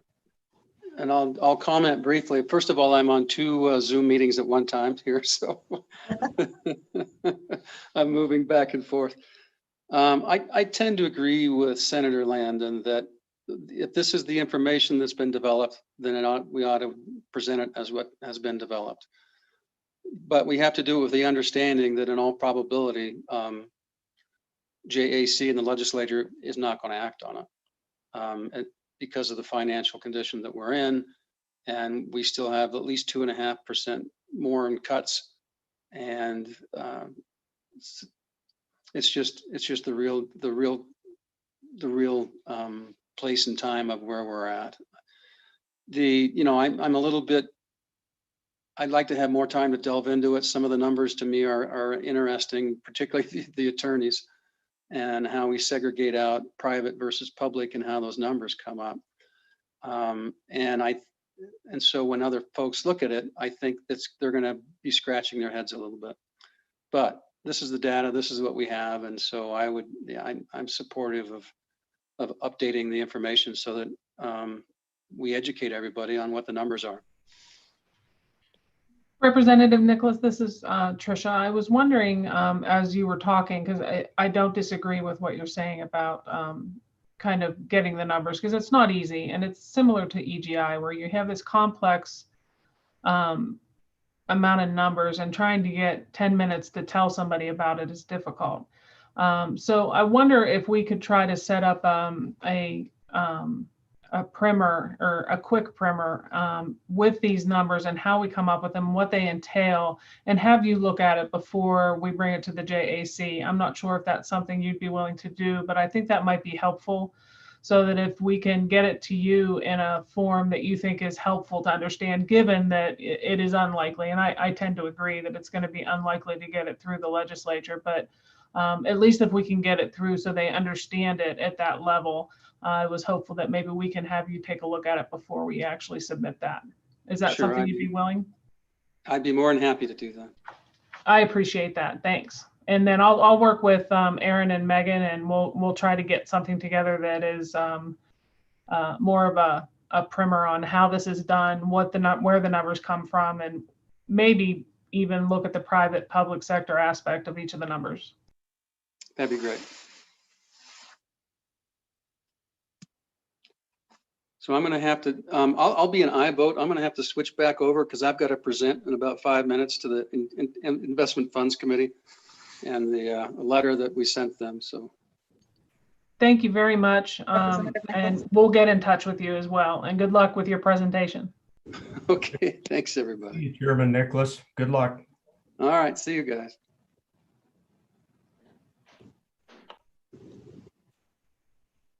So Director, so what we'll do from here is we'll put together the proposal and the recommendation. Megan and I will review the salary data and put together some methodology so you guys can look at how Megan put together those numbers, and we can take a few of the pay grades and analyze the specific market data. So we'll get that set up as well. If anybody doesn't have any additional questions, that's how we'll proceed from here. I just wanted to thank Megan and Jared. A lot of time and effort goes into compiling this market data and getting these numbers. So thank you guys so much in the midst of everything you're working on for still pulling this and the workforce report together for us. It's very important information that state lawmakers, legislators, and executives use to make decisions. So we thank you guys for all your hard work. Thank you again. Thank you too. Megan, I don't know if you want to call for a vote on having this presented to the JAC, and I heard that Representative Nicholas would be an aye vote. So do you want to go ahead and do that? Sure. Would we like to vote on presenting this to the JAC? I so move. This is Rita. I would second. This is Robin. I would agree. This is Dave.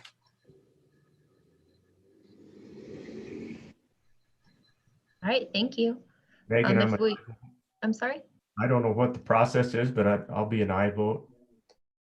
Okay.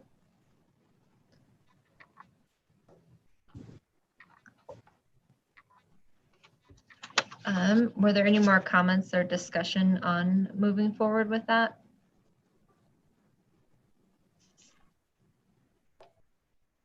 Okay, we still have about 15 minutes left, so we do have some employee requests for review. We do have a couple of state employees on the line that would like to talk to you in person. First, I'm going to invite in Austin Barnes. So Austin, if you are just joining us, I'm going to go ahead and end the show and you have the floor. I'm going to invite in Austin. So Austin, if you are just joining us, I'm going to go ahead and end the show. You have the floor. Alrighty, thank you.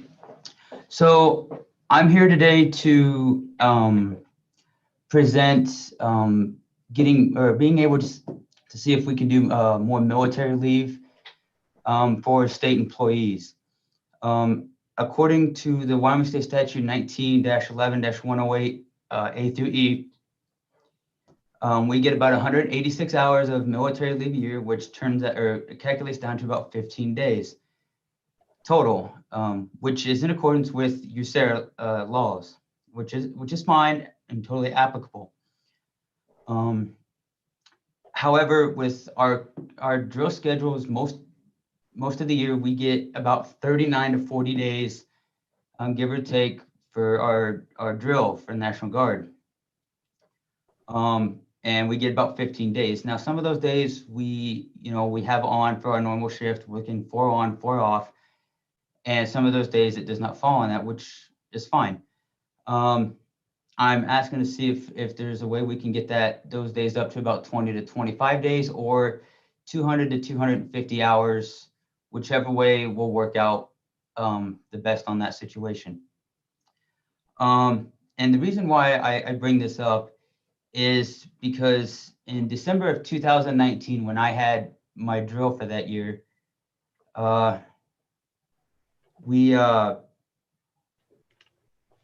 ran out of military leave for that year. I had to use 8 hours of holiday admin leave. I had to use 3 hours and 30 minutes of comp time. I had to also use some of the overtime that I had built up during that month. And I had to use about a day and a half of annual leave just to cover my 1 weekend after I ran out of military leave, which was only 7 hours for the remaining of that year.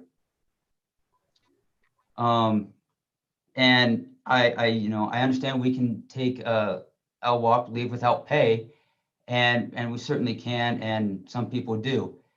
The problem with that being is, and especially now with COVID playing a factor, is that most of us don't make as much money on the drill side as we do on our work side. For example, for 1 weekend with drill, I make about $200, $250 after taxes. And for 1 day of working here at WMCI, I make $230 before taxes. So I'm making almost what I do in 1 day here as I do in a weekend for a drill weekend. So if I take leave without pay, I'm losing those 3, 4 days or 2 weeks, whatever it may be, of leave from here if I don't take some type of annual or sick leave or comp time, however it may be. But if I'm burning my annual leave because I've run out of military leave, that means, I can't spend that time with my family or go on a vacation or just take a personal day just to spend with my family. I have talked to Mr. Eddie Wilson when he was the warden here at WMCI.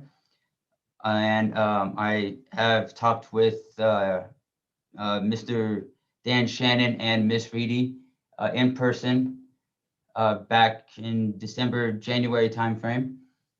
And I have also emailed this over to former Director Lampert when he was still in, and we kind of had a plan, you know, I was supposed to go back in April when this was, but with COVID, this works just as well too. If you guys have any questions, I will be more than happy to answer them. And on the note before that, I would like to say, before this job, I was a federal technician over at Camp Guernsey. And when I was there, I was getting 4 hours of military leave per pay period, getting paid twice a month. So that turns out to about 8 hours of military leave per month. And so that's how I was able to maintain my military leave throughout the year by doing so. But with just having, you know, this 186 hours or the 15 days, whichever way is the easiest to look at it, it makes it a little difficult to try to balance that. And with COVID going on now, our drill schedules have kind of changed a little bit to where there's been times where we haven't had drill because they've postponed it because of COVID or one thing or the other. So what they're doing now is they're adding on to our other times. So they might be adding a day or two onto, you know, this drill, or a day or two onto our annual training for 2 weeks and so forth like that. So that could play a factor in trying to balance out the military leave side on that.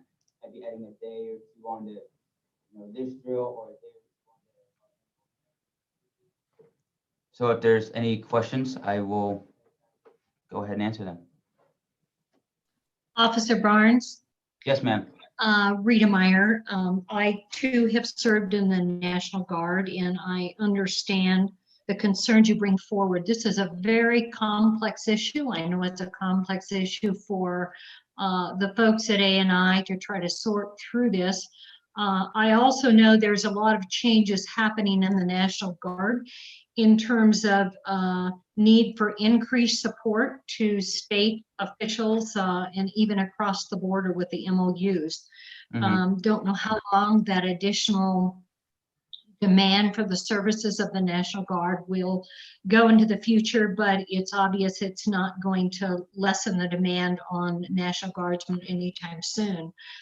I would really like to know, just I guess from a broader perspective, and it might require a little more research, is I know obviously you're affected, but I assume you're not the only one that serves in the Guard. And I guess personally, I'd just like to know what is the impact on the National Guardsmen in the state of Wyoming, both on the air side and on the Army side. Those are state employees. So if there's any way through ANR we can get a little additional information by going out with a survey, working through the Adjutant General or whatever, I think that may be very helpful to us. And I would say everything's a priority, but I think this is important.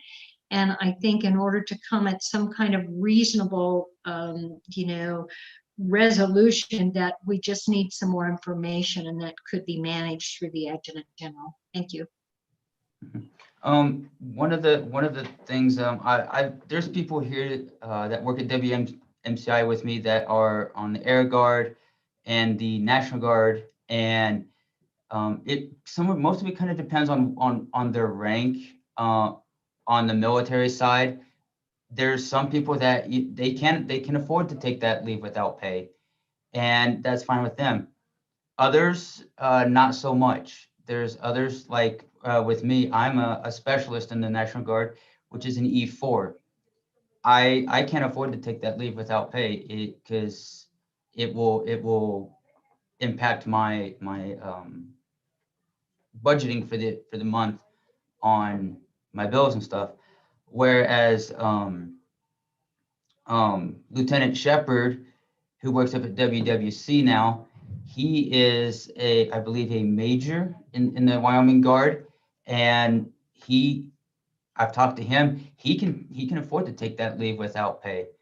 But there's also people here that aren't that high up. One of my supervisors here, he's an E7 in the Wyoming Guard, and for him, even though he could afford to have that leave without pay, it would be nice to have that little bit of more military leave, because we get 15 days now, and even just going up to that 20, it'll help you get just a little bit more through the year, and he would be okay with just having that. Officer Barnes, this is Senator Landon. I wanted to thank you for taking the time to come and visit with us today. I think you've highlighted some things that deserve our attention. And I just wanted to say that a couple of days ago, it was announced that I'll be moving to a different committee, and the committee that I'll be chairing over these next couple of years will be Transportation and Military Affairs. And so I would offer and reach out to Director Bach and Director Cooley and all of you that perhaps we could undertake as an interim study some of this and help out from the legislative front. And I would offer that as anything we can do from that spectrum. But Officer Barnes, thank you again for coming today and outlining some of the concerns. Mm-hmm. And like I said, it's not just, I know it kind of sounds like it's just kind of for me, but I can't speak for everybody, but I am trying to do this just for everybody as the whole, through the DOC, through the whole state departments and everything, because looking through the Wyoming State Constitution, through that Wyoming State 19-11-108 A through E, it states that it's all state employees that are in the Wyoming Guard have the same 186 hours or 15 days for everybody. So being able to change that for everybody who, and whether they're, in my position or whether they're not in my position, and they can have that option to take that extra military leave if they need to. Officer Barnes, this is Jared, Program Manager with HRD. What we will do is we will do some research into this topic and get that information to the commission, so they have all of that Rita has asked for. And we'll put together a response for you so you can kind of see what the result of that research is as well. We have engaged, just so the commission members know, in some recent conversation with you, Sarah, ourselves, and we're currently working on a policy, a military leave specific policy, because this issue is somewhat complicated, and that is currently in the works. But I think there's been a lot of research with the committee that has gone into that, with reconciling statutes and getting interpretations, but we'll make sure to include that in our response as well. Okay, yeah, anything I can do to help info-wise, just some knowledge or anything like that, please let me know. I will be more than happy to help. And if whatever I need to do, I can most certainly do. And I would mention too that Wyoming is goes above and beyond in a lot of areas for the military on USERRA. So we have our own statutes on, for example, on deployments and things like that, and what we're doing. So I think this is probably a subject that we will be able to work through and get fixed. And I appreciate you having the opportunity to come and talk to us, and thank you very much for your service. Thank you, ma'am. The one other thing I would like to say, I know it's with the Wyoming statute, it does follow the USERRA laws and everything like that, which is how it should be. The only thing I think by doing the research that I have done would be that the Wyoming, maybe have to, through the legislature, maybe create our own subsection of that, to a degree, to where, okay, yeah, USERRA gives you the 15 days, but Wyoming is going to give you another 5 or 6 days on top of that for military leave, or some sort of phrasing to that matter.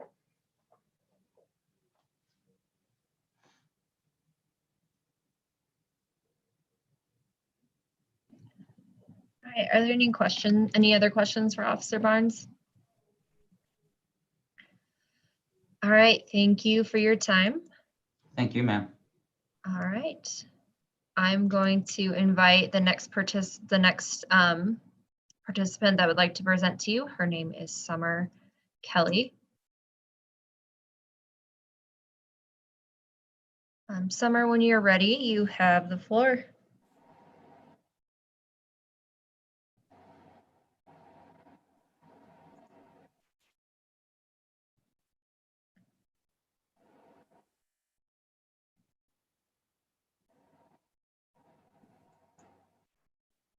Okay.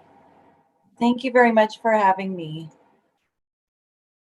So I'm actually fairly new to Wyoming. I'm a Virginia native. I've lived in Wyoming for the last decade and I've just fallen in love with it. I love the people, the culture, the landscape, and especially the climate. I love the snow. And so you can never take me away from Wyoming again. I especially love my role as a public servant and I take it seriously. I understand the impact that my work and my role has on Wyomingites. And I accepted my position with the Wyoming Department of Health with the desire to improve lives. And I hope that I've been able to do that so far. But working for the state has come at a cost. And the next change in healthcare benefits has me asking, can I afford to work here?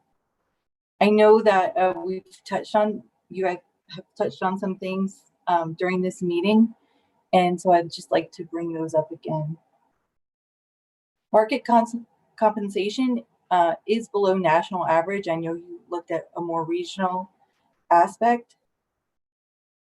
And I'm glad to see the recommendation to move to the 2020 pay table is moving forward. My position as a compliance specialist requires special skills that incorporate high level of analytical thinking and processing, communication and auditing. This position requires travel and on-site visits throughout the state of Wyoming, and my current compensation is roughly 13% below the national average. I had left a job in the private sector, paying $13,000 more for the same job with less travel, and I hadn't included a link to support that in my submission to Megan. When I moved to Wyoming and was looking for employment, what I heard about working for this state was it's difficult to get hired on and that the state has the best benefits. And when I was in new employee orientation, I was congratulated as being selected as the candidate for having beat out hundreds that had applied for my position. I figured that I could make up the difference in compensation from the private sector by merit increases because I've been used to getting between 4 and 6% merit increases in the private sector. But during new employee orientation, I found out that performance is not tied to merit increases. Usually when an employer doesn't give merit increases, they give annual cost of living increases. But I found out that that's not the case either. I performed exceptionally well here in my position. I've received commendable ratings on my PMI evaluations. I'm currently fulfilling job duties for an employee who left in February. In addition to tasks I've taken on implementing the COVID-19 vaccine throughout Wyoming and being integral in developing training, enrollment, and recruitment for the COVID-19 vaccination program. I think it's kind of basic. If Wyoming Department of Health is not giving merit increases, then annual cost of living increases should be given.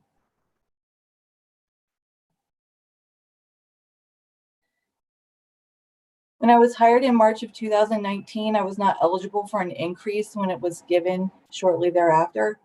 So my family was financially impacted by the changes to the healthcare benefits. This meant that after 10 months of employment, I was bringing home about 3.5% less than when I was hired. And still to this day, at almost 2 years into employment, I am still bringing home 3.5% less than when I was hired. The new changes in the healthcare benefits for 2021 will also financially impact my family. I think that was shared at a 2.8% decrease in benefits. But I haven't done that. I haven't seen real world how that will apply and financially impact my family. Another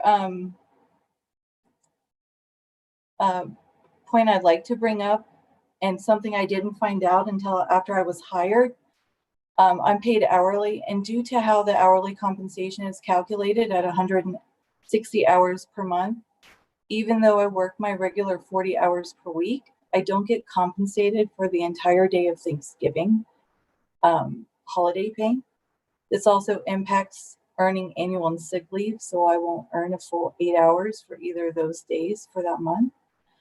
This practice is kind of shocking, and I believe should be updated.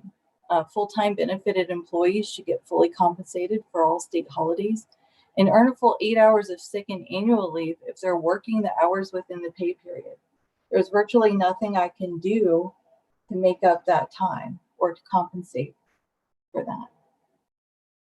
I know that it's been mentioned about retaining good employees.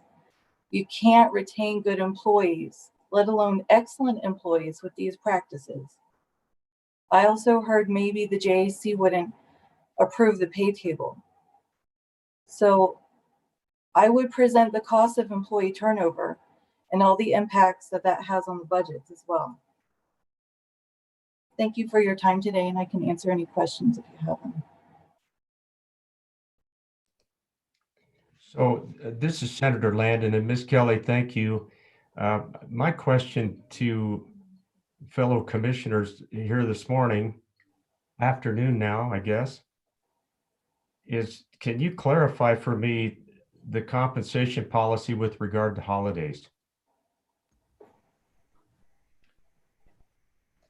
Jared, do you want to, I'm a little confused about the comment about Thanksgiving and not being paid. So I was hoping you might be able to clarify that.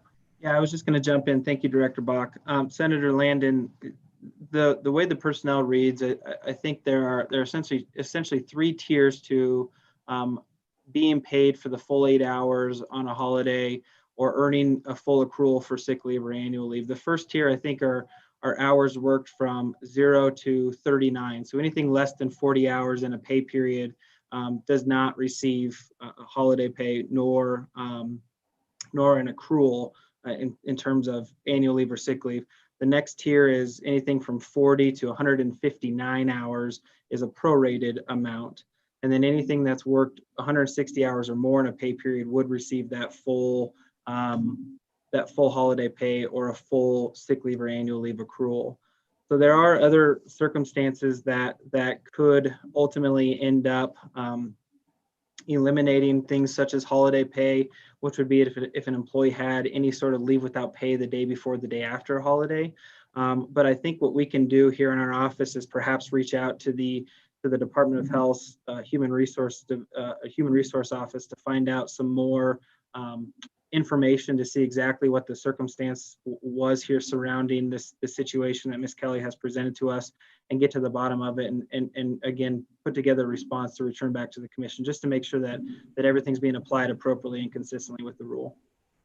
Right, because I would say that if you're working full time, you do get that benefit. If you're working less than full time, then like Jared said, there are tiers. So we would have to look into it for her, and we will do that, Ms. Kelly.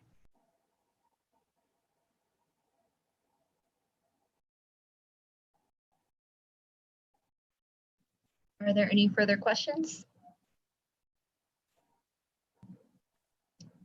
Okay. I would like to invite our final presenter. His name is Andrew LaRue. Andrew, once you're admitted and ready to go, you have the floor.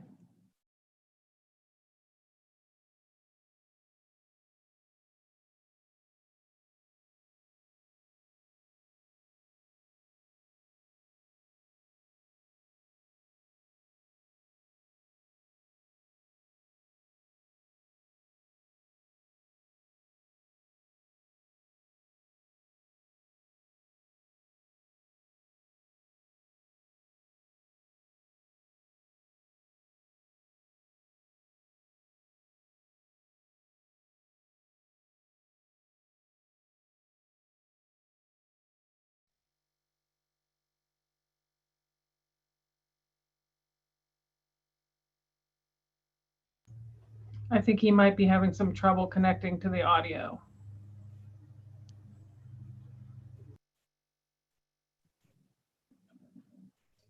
So Director Bach and others. Hi, can you guys hear me?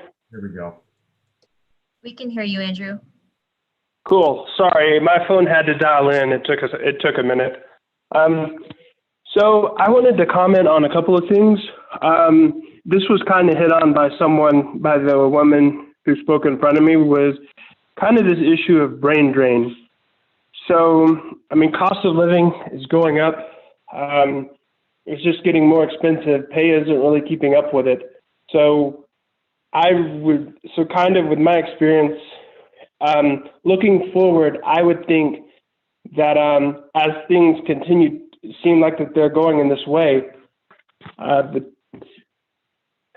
good employees are going to be leaving YDOT, and they're going to be going on to other private firms that will actually pay more money. Because, I mean, honestly, why should I stay at YDOT when I could go work for a private engineering firm and make maybe $10 an hour more? That's a pretty significant amount of pay. So kind of ideas for actually fixing this, maybe the state could consider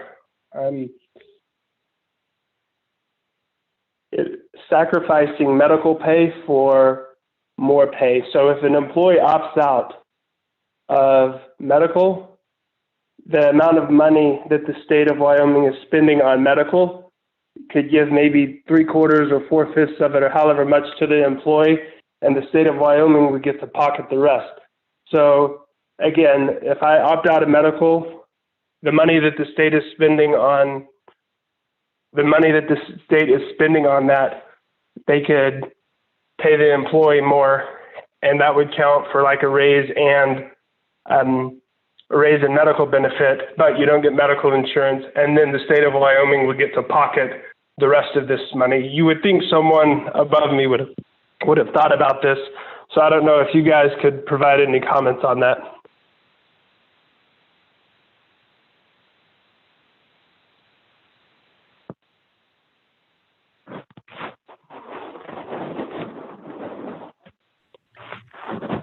Mr. LaRue, this is Trisha Bach with A&I.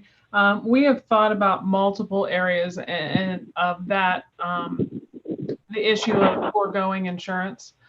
So that has been something we've evaluated in the past. We will continue to evaluate that. And it's something that, in my experience, newer employees, younger employees are regularly questioning or are wanting to forego health insurance with a higher pay. So that is something we have looked at in the past, and we will continue to look at that. And we appreciate you bringing that up.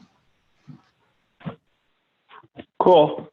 The last thing that I did want to say was I would argue strongly that YDOT should have more power in terms of what it pays its employee, primarily because YDOT is federally funded. And that's really all that I had to say.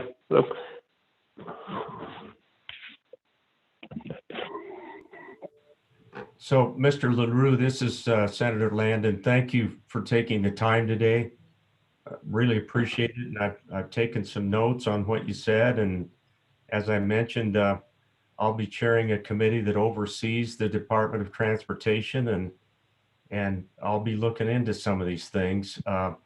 As you know, we face probably one of the more historic times in our state's history in terms of structural deficit. We're really up against it. You have someone who cares about our public employees, I'll tell you that. So I, for one, will be going into whatever session, whenever it is, to try to advocate as best I can. At the same time, I understand what our appropriations committee is up against. So thank you again for coming. Thank you guys for having me.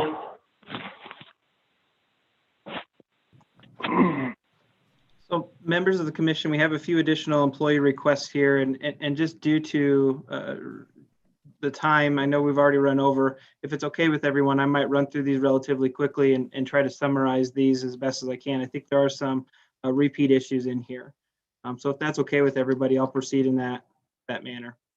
But the first request that we received here was from a Jane Allred, and her issue, to summarize, is essentially she's looking for ways to drop a dental coverage. Again, due to the rising healthcare costs, she wants to see what avenues she has to drop the family dental plan. I think that she is currently enrolled in.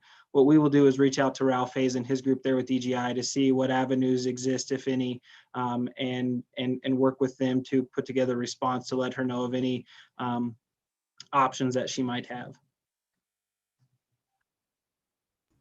And just to add a little bit to that, Jared, because I know enough about EGI to be dangerous sometimes. We will talk with Ralph, but what the problem is, and what I think the inherent problem is with the amount of the premium, the dental and the health are linked together and they cannot be separated. So that's something we can talk with Ralph about for future, and he can explain it a lot better than me. So that's where that's why she's struggling to be able to drop dental, because it's virtually impossible to drop it and still keep your health insurance, because they are linked together.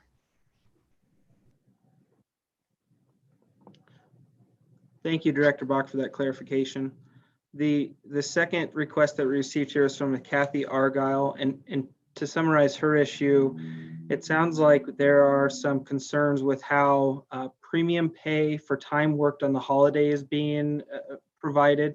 I can tell you that in the compensation policy, it currently reads that any employee who works on a holiday is paid at a premium rate, which is 1 1/2 times the current base salary for the time worked on the holiday. I think what Kathy is trying to point out is that they get compensated at the premium rate, but they don't get the 8 hours of leave time that all other employees who are not required to work get paid. So I think that is her primary concern, is looking for a way to or just wanting to ensure that, again, the compensation policy is being administered correctly, and looking for ways that if there are any avenues to pay both the premium rate plus the holiday leave time, which currently the compensation policy does not include.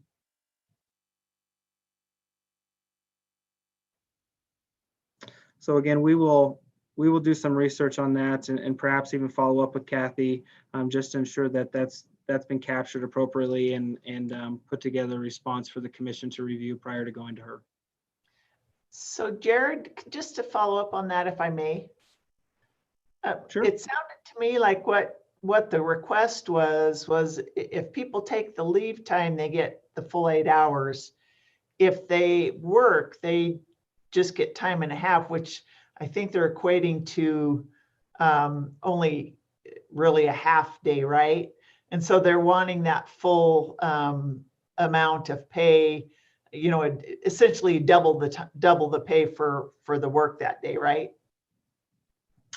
Yeah, I think that's an accurate representation, Director Cooley. I think that's what their concern is absolutely that. They think that they should be entitled to the 8 hours of leave time that everybody else is getting, and essentially getting paid for the additional 12 hours at time and a half, assuming they worked 8 hours on that day.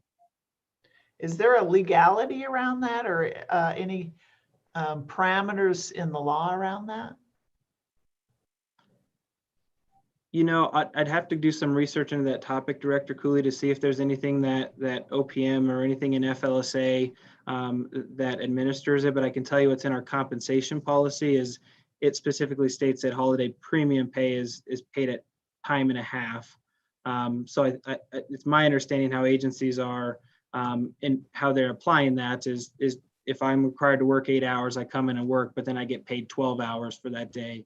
Whereas everybody else is getting paid the 8 hours of leave that they took. And they're not work. It's an interesting, kind of intriguing question, though. I hadn't thought of it in those terms. So I look forward to hearing from what you find out. Yeah, Jared, I'm getting a little bit of heartburn over requiring someone to work on a holiday, and I just want to make sure that as a commission, we have that where we want it. Sometimes that can be pretty difficult to work at Christmas or work at Thanksgiving, and it's worth a look. So I look forward to what you can find out. Thank Yeah, you. and Jared, I just want to point out for the record too, we have looked at this in the past, and there's been a serious distinction, and I think it's been unclear to employees, and we can do a better job to explain this going forward, between the holiday leave and the holiday pay aspect. And then the way that the state pays, we'll have to see if these individuals are non-exempt or exempt, because we did have an issue and make some corrections, because we don't back pay out of employees' paychecks when they're not working, but we did find in some instances how the payroll system was coding things and agency HR was entering those employees that worked. Some employees were actually getting paid at one point triple time and a half. And so we have gone about over time correcting that. And I know some employees were used to the triple time and a half, and now we're not doing that anymore because we caught that error. And so we fixed that. So that could be a piece of this issue as well. So we will definitely check into these specific situations and get some clarification on that, because it has been an issue in the past. Thank you, Aaron. I think that's a really valid point too. And I think that you hit the nail on the head with the way that the payroll system is configured to pay an hourly person versus a salaried person. And I know that there are some differences there. So we will get with the team over in the state auditor's office and work collaboratively with them to make sure that all employees are receiving the same benefit. And dependent on the research that we find, perhaps putting together some recommendations just to ensure that that comp policy is interpreted appropriately. Thank you, Jared. So the next one we received was from Andy, and I apologize if I butcher this, but Ginap. His concern was primarily has to do with the carryover limits that employees have with annual leave and how much they can carry over. There are, again, some thresholds that are dependent on the years of service that incumbents have and how much they can carry over year to year. I think it starts at 240 hours or 30 days, and then it kind of staggers up from there all the way up to 384 hours, which equates to, I think it's 24 days or whatever that comes out to. So there are some differences there, but again, that's something that's been set in policy for as long as I can remember. And to my knowledge, I don't know that we've ever looked at revamping that, but we can certainly reach out to our colleagues with NCASG and other state governments to see what their carryover limits are, just to ensure that our practices are again, consistent with what we're seeing going on nationwide. And this is Robin Cooley. I would just say, to the extent that we cannot meet the market pay parameters, providing something else along those lines as a recognition of the work that employees are doing, that, maybe that helps soften that blow just a little bit or balance that out just a little bit. So I look forward to what you find out, Jared. Thank you. And I just read a little further into this. I think the other thing that this incumbent wanted to point out was, right now there are a lot of employees that are being asked to furlough a day. And so they can't necessarily substitute, or they have to take annual leave on top of that time they're already being requested or asked to take off in connection with their furlough day.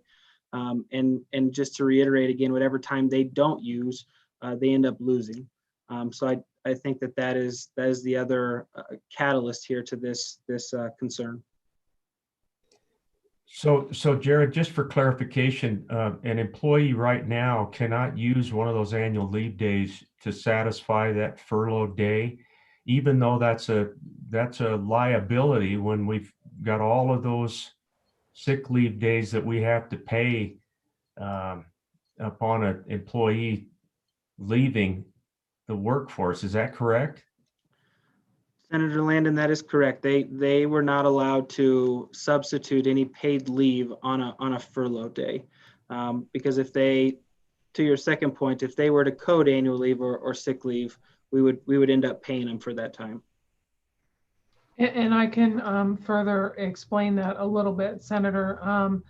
The reason for the furlough days was to save money for cash And if you allow people to use their annual leave, there is no furlough day. So there is no savings.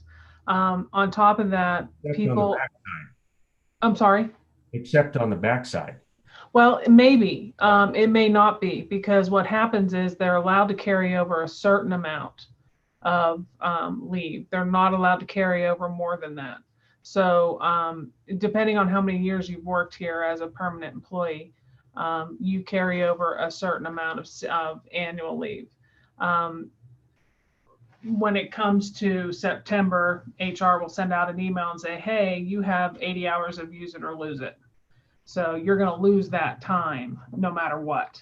You either use it between that period of time or you lose it. And it's a significant amount. It's 480 hours, I believe, 460 hours that you're allowed to carry over. So we're not talking about, it's a significant amount that these folks are allowed to carry over. And I want to make sure that it's clear too, that there have been multiple requests during COVID to be able to extend that.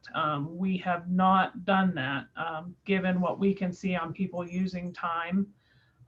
We believe that what we have in place right now is sufficient. However, given a lot of the discussion that we've had today, I think it's something that that Jared is going to look into and see what the other states are doing, because I do think we have a pretty significant leave policy compared to some other states. So a lot of that discussion should be looked at as we look at the other states around us. So I think that is a good idea. Sure, I agree, and thank you for that, Director Bach. I'm just allowing the wheels to turn on why I'm good with where we are. I'm not advocating a change. I'm just thinking, I'm kind of intrigued as to whether or not we could allow an employee to use a couple of annual leave days to satisfy a furlough, for example, and if we wouldn't come out better on the far side.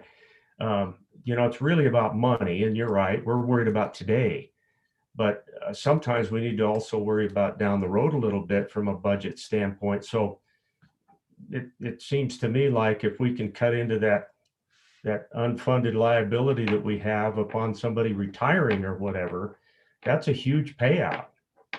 And over my 30 years of being in state employment, we saw that a lot, where at the end, you've got quite a bit of liability there. So anyway, thank you. Thank you for those comments, Senator Landon. The next request we received was from a Kim Stoltz. Her primary concern, she has two concerns. Her primary concern was the fact that the state pays its employees once a month. It does not pay bi-monthly. And so it created some hardship for this particular employee, because when she started, it wasn't her first paycheck she received was only 11 days worth of pay. So she went an entire month and a half without receiving, or it was in her second month that she finally was able to receive the full month's worth of pay. But also what happened in that second month, again, due to timing of when she started her tenure with the state, she was double dinged for the insurance premiums. And I know that is a common occurrence throughout the state government. And I know I've had some conversations with employees group insurance, and I know that they work diligently to with the benefit specialists that are placed out throughout the agencies to do everything that they possibly can to ensure that that doesn't happen. But based off of the starting date when the employee starts and that time period that goes by before group insurance receives all the appropriate documentation to be able to set up some of those premiums, there are instances where employees are dinged multiple times in a month. So that's the second issue that they presented. We've also had some conversation with the state auditor's office about moving to a bi-monthly pay schedule, and I know from in conversations with them that is something that's set in statute. And it sounds like there is a little bit of interest and intrigue, and I think they are looking into that issue themselves on what it would take to make that move. But it would be a huge change to the state of Wyoming if we were to go that route. but I will follow up with the state auditor's office and group insurance, and again, put together a response to share with the commission members based off of exactly what, include all of the details, just so everybody has that in front of them with why there are scenarios that this could happen to somebody. And then we can get that sent off to Kim. Any comment or initial concerns hearing that? No, just Jared, going back to the payment twice a week. I know the county did that several years ago. I don't think it was very much appreciated by employees from my understanding, but they did do it as a money saving feature. So, you know, I don't know if that actually panned out, but it was not appreciated by employees from my understanding of it.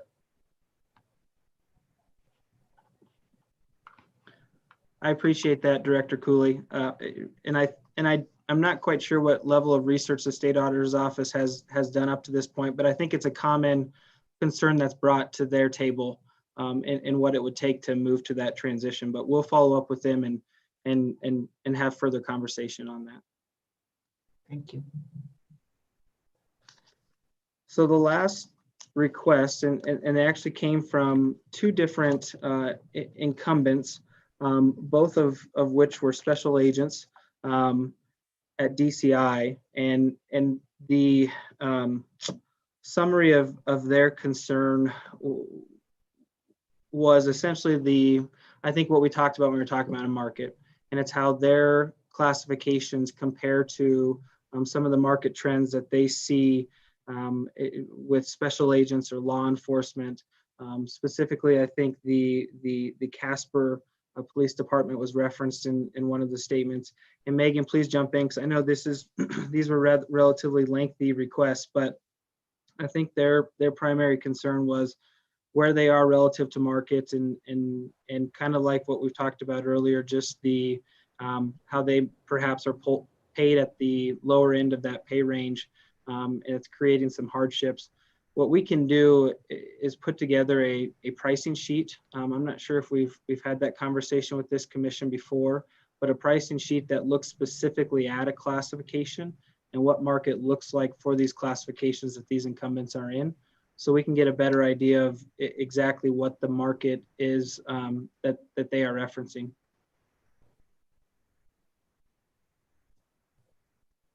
And I think what we can do is share that again with the commission, just so we can see where these classifications are, and in turn provide that same information to these two special agents that have concerns.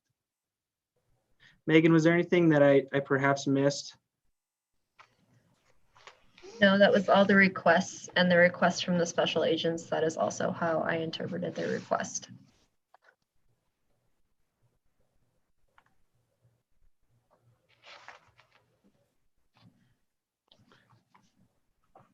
And that sums up all of the employee requests that we had. I apologize for going through some of them relatively quickly, but I have notes here on some follow-up items for myself. So we will get to work on that and follow up with the commission once we have all of those letters and that research compiled.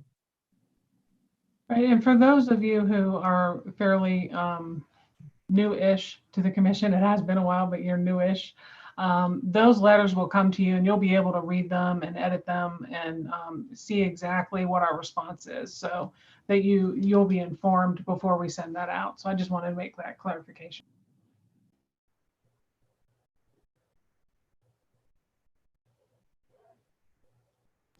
Do we have anybody for public comment, Megan, besides? Just the presenters.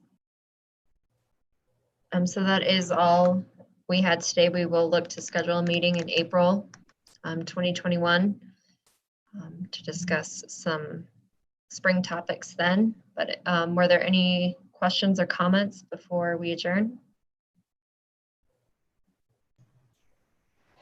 Thank you. Right. Thank you, guys. everybody. I greatly appreciate all your hard work on this commission and spending that, especially those who have been with us for a while. David and Rita and Robin now. And so we really appreciate your taking the time to be on the commission. Thank you so much. And thank you, Senator Landon. And we'll get you all that information and hopefully some clarification on some of those questions too. Thank you, everybody. Thank you. Really appreciate it, all of you. Thanks. Thank you. Thank you, everyone.